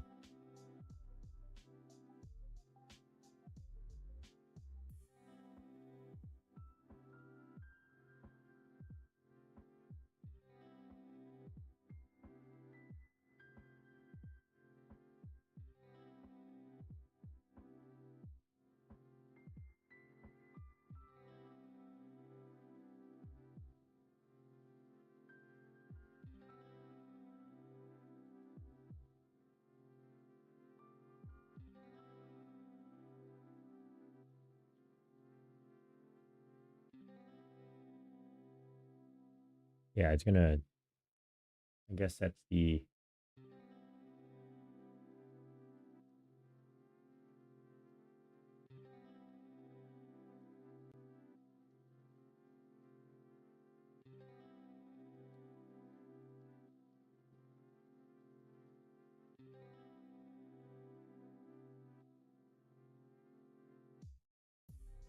If Monday's London gives me a setup and New York didn't, I can't expect that to happen for the rest of the week. Yeah, yeah, that's true. Very true. Also,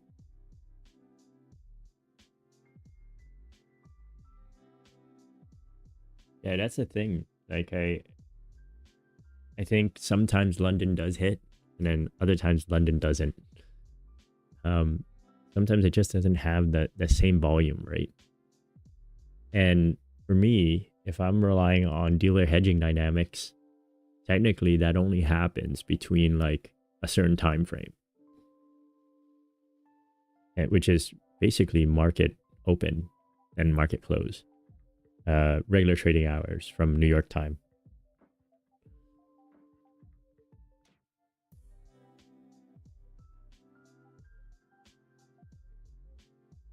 But one thing that Vol Signals had also mentioned is that the timing sometimes it sounds like it's a overly complicated process for market makers to hedge, but like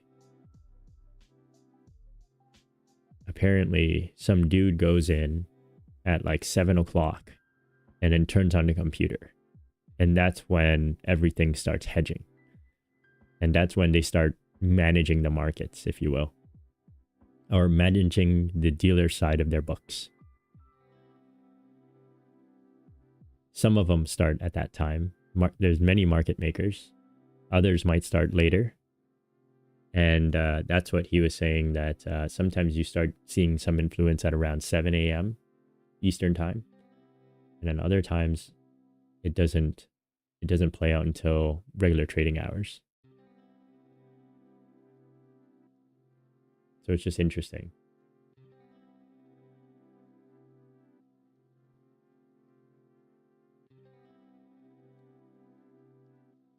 $67.10. 67.10. Yeah, that makes sense. I agree. Right now we're just rejecting off the NQ's 15-minute fair value gap.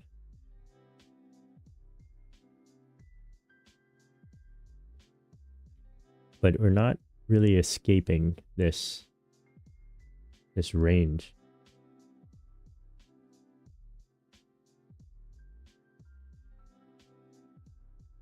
This cluster here.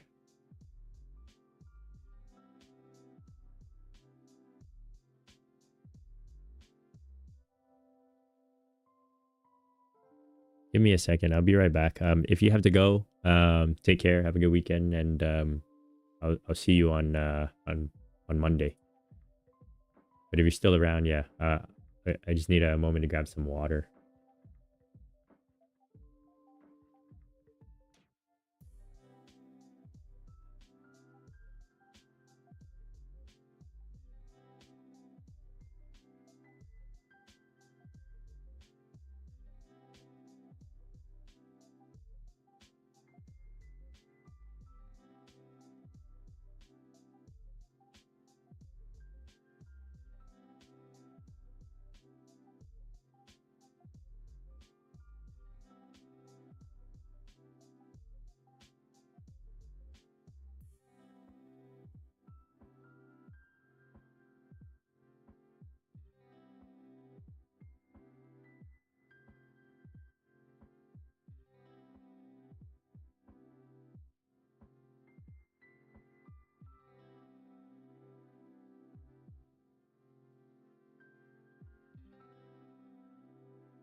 Okay, I'm back.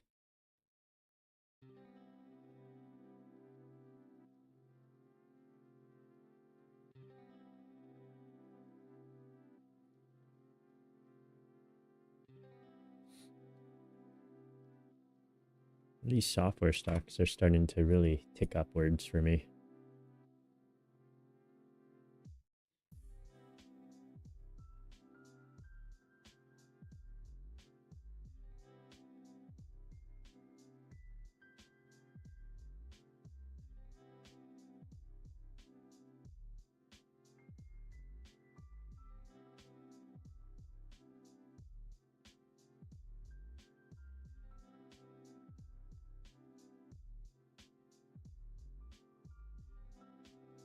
Yeah, I would think some news is probably going to come out from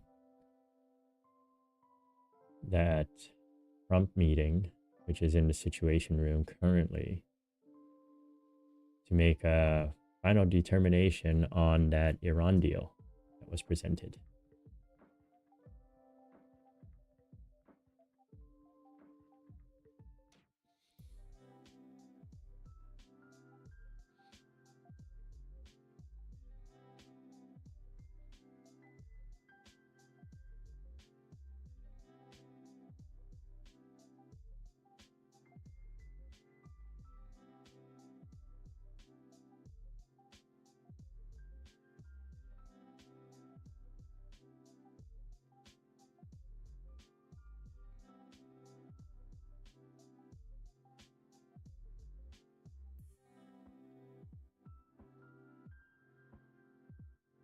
And price action seems to be just messing around within this negative gamma range. Things are starting to look pretty heavy gamma to the upside and heavier gamma to the downside. So a lot of the negative gamma positioning is starting to wind down a little. As you can see, 7555, 7575, these little wicks here are showing that position has been decreasing. So if that's the case, this influence will eventually go away and we're going to gravitate either up towards this positive gamma level, or towards this positive gamma level. I don't think I have a real edge as to where we might settle in the in whether up or down, but I suspect it's probably going to be driven by the news from Trump.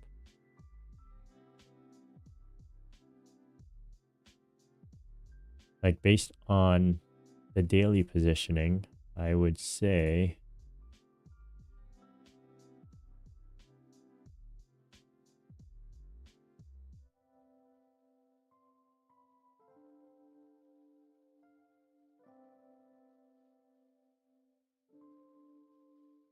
yeah, based on the daily positioning, I would say to the upside, like 76.30 and above is probably where we might settle. If we truly bust through, and it's going to take a lot of effort to get through 76.25 in my opinion. 76.25 is, yeah, it still has decent sizing. So 76.20, this whole area is pretty much magnetic, but slow. And you're also seeing that intraday too. It's getting deeper and deeper. So that 7600 level actually starts at 75.95 now, all the way up to 76.20. I would say this is a positive gamma cluster for the most part.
Yeah, and not to mention, based on the charm chart, which I've been neglecting lately, actually more specifically today, but based on a charm chart, if we kind of stay above this level here, 75, 75, 75, 80, in theory, we should drift. The drift is up. Because this is positive charm, which is supportive. So it's positive flows.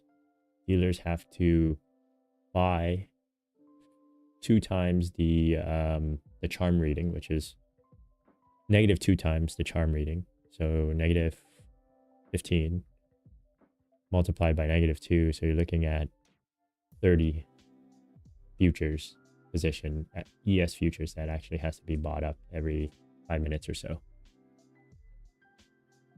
which isn't much. But as the day progresses, things will start. I guess the charm would suggest supportive upside flow.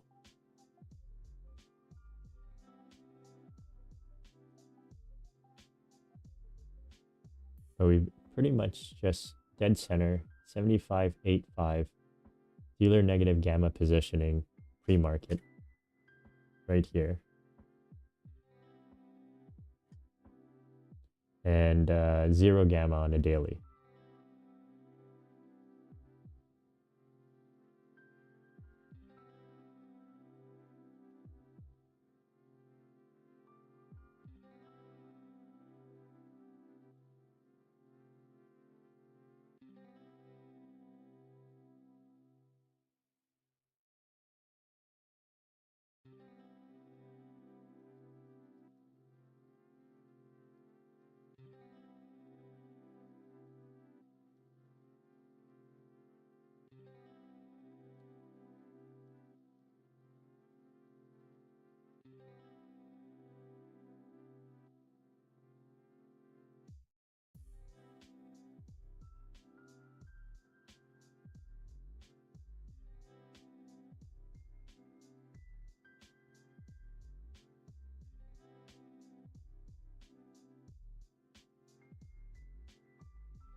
Yeah, I'm probably just gonna give it another few minutes, just to kind of see if price action will resolve here. It does look like it's to the upside, based on the 5-minute, the 15-minute. Everything is back up above the 80 MA and seems to be holding really nicely. So I would think Trump's news is going to be positive.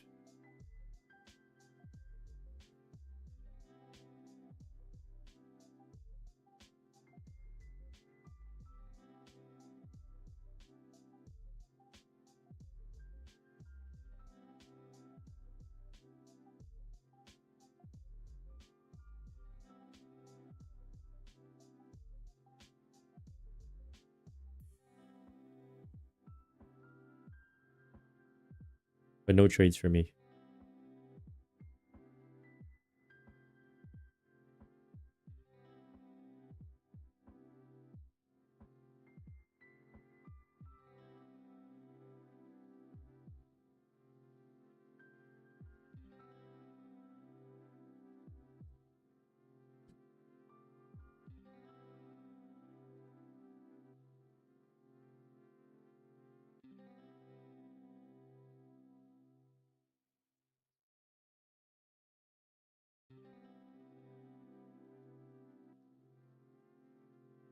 Let me try to feed this into Claude here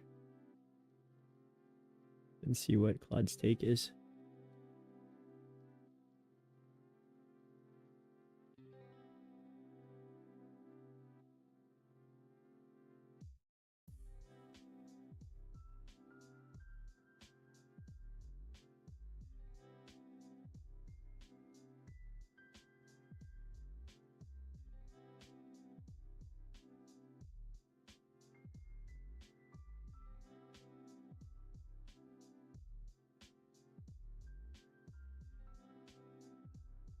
I think Claude's take has actually been pretty good, considering they, not they, considering Claude had actually anticipated a drift up. The bias was up, especially on the break of 75.70, I think, or 75.75, which I think can be seen here, around here. 75.70 is, I think, what Claude had said. Let me see here.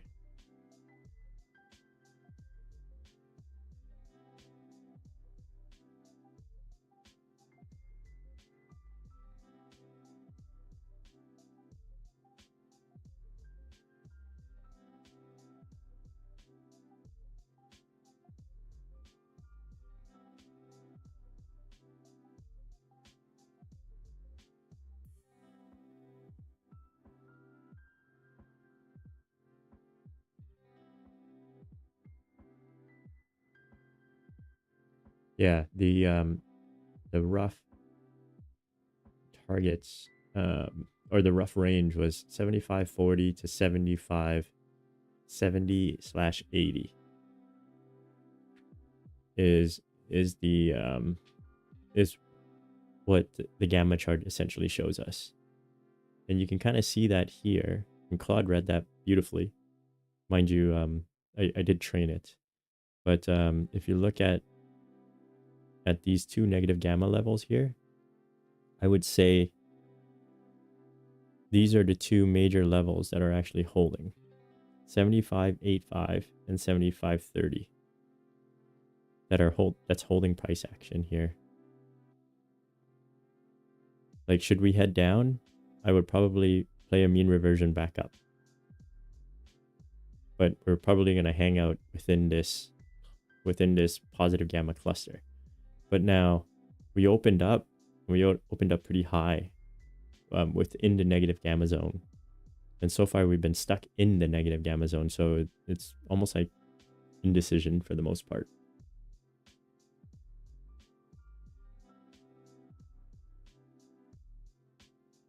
But we are on the upper edge. And one thing that Claude had said was if you push through the 75.70 and into 75.80, 75.90, it chased it to 7600 with continuation hedge support all the way to 7650. But apply the in zone versus approaching rule strictly. Tag without penetration, fade. Penetration into the red, flip to follow.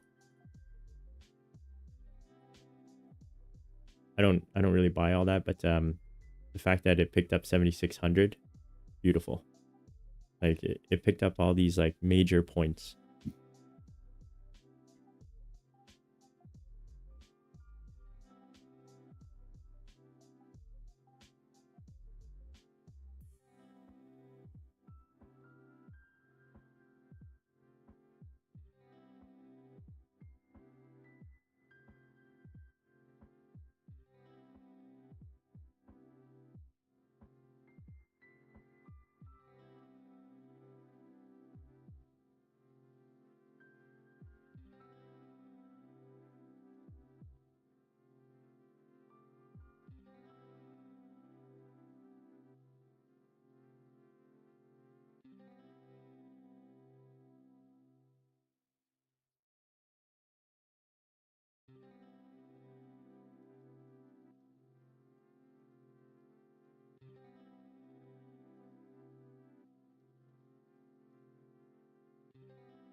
Okay, what happened so far? Open around 75, 60, 75, 75. Quick early dip. I don't see that dip. Wow. Why is it so off? Strong rally from the morning low.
So it's expecting the base case is now grind up towards 7600 to 7610.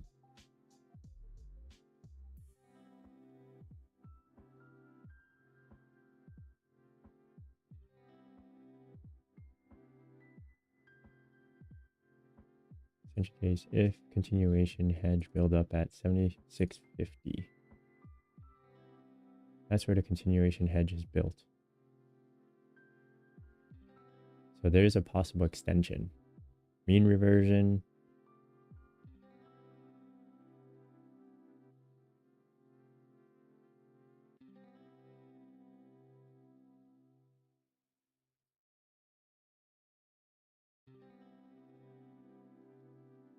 Calibration note.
Ars News informs source have rejected Trump's new claims about a possible deal with Iran, describing his remarks as a mixture of truth and lies and an attempt to portray a fake victory.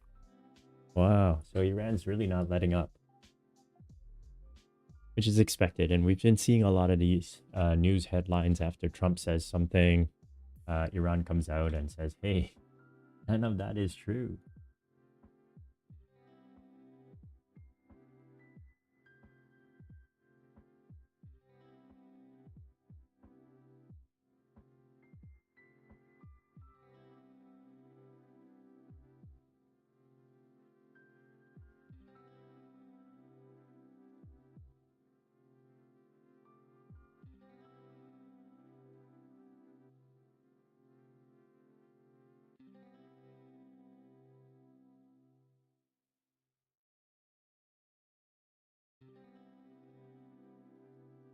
Let's see. All right, so Trump comes out. It sounds like bad news.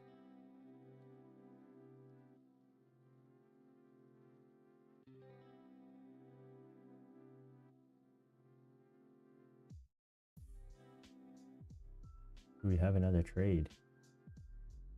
That's the question. 7,600. Whoa, that is massive. They are expecting a breakout of the 7,600 range.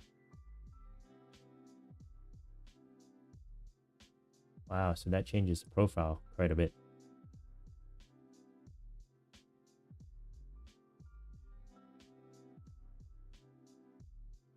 Oh, wow. Interesting. So it's actually customer long puts. So it's in the money puts that are going in here. That can't be right.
Okay.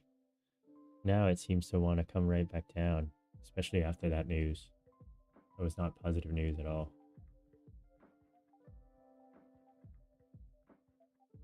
It's got some fair value gaps to kind of test out here. About 6 to 10 points lower.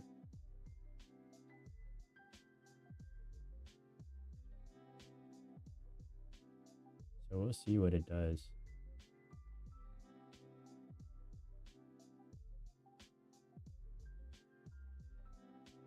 But the positioning has changed quite a bit. I would think 7600 would reject with that new positioning that's there. Still supportive to the downside, but whether it's 75.60 to 70 or is it 75.40, who knows? But you have to have good entries if playing certain things.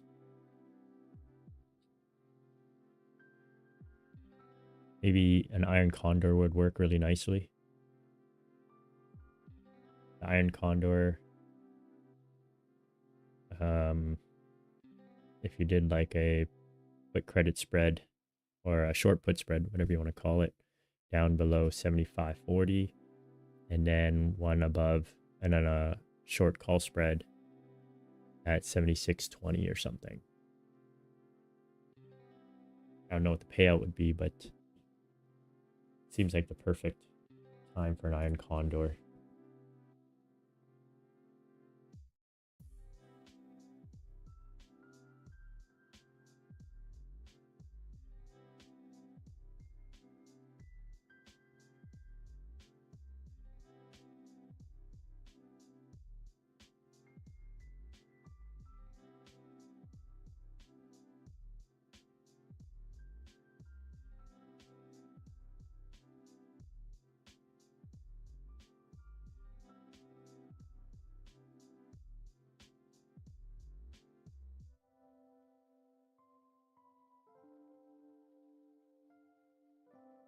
But yeah, I think I'm going to call it here.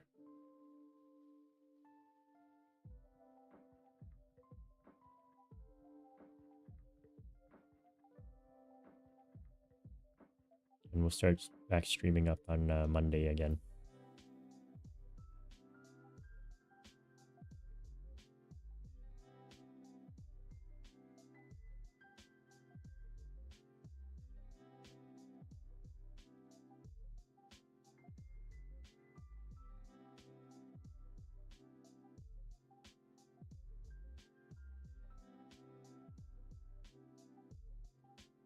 Yeah, I think we're still in the middle of the range, within that negative gamma pocket influence here.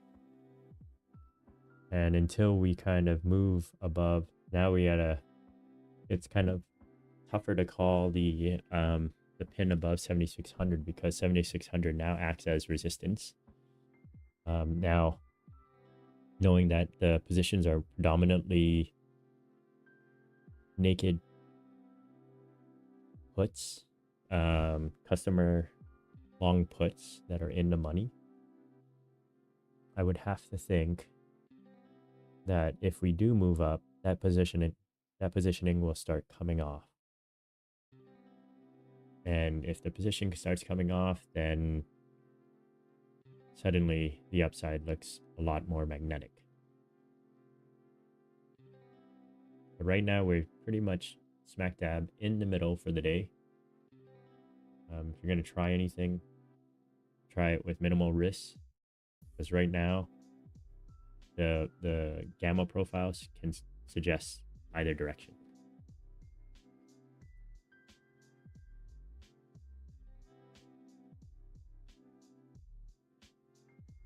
So one thing that Iran seems to be saying is the agreement with the US is in the final stages of ratification in Iran, and a final decision has not yet been made.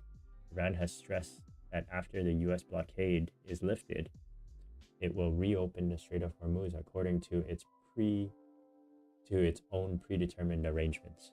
So basically no US influence in the decision making. Trump claims Iran is obliged to open the Strait of Hormuz without charging fees, even though there is no such clause in the agreement. Iran's arrangement for reopening Hormuz could include monitoring and inspection of ships, provision of services, and security measures. Informed sources stress there is no provision about destroying Tehran's nuclear materials in the MOU. The claim is fundamentally baseless. Yeah, it is brutal. Anyways, I'm gonna call it a day here. I gotta run. Take care. We'll see you on Monday.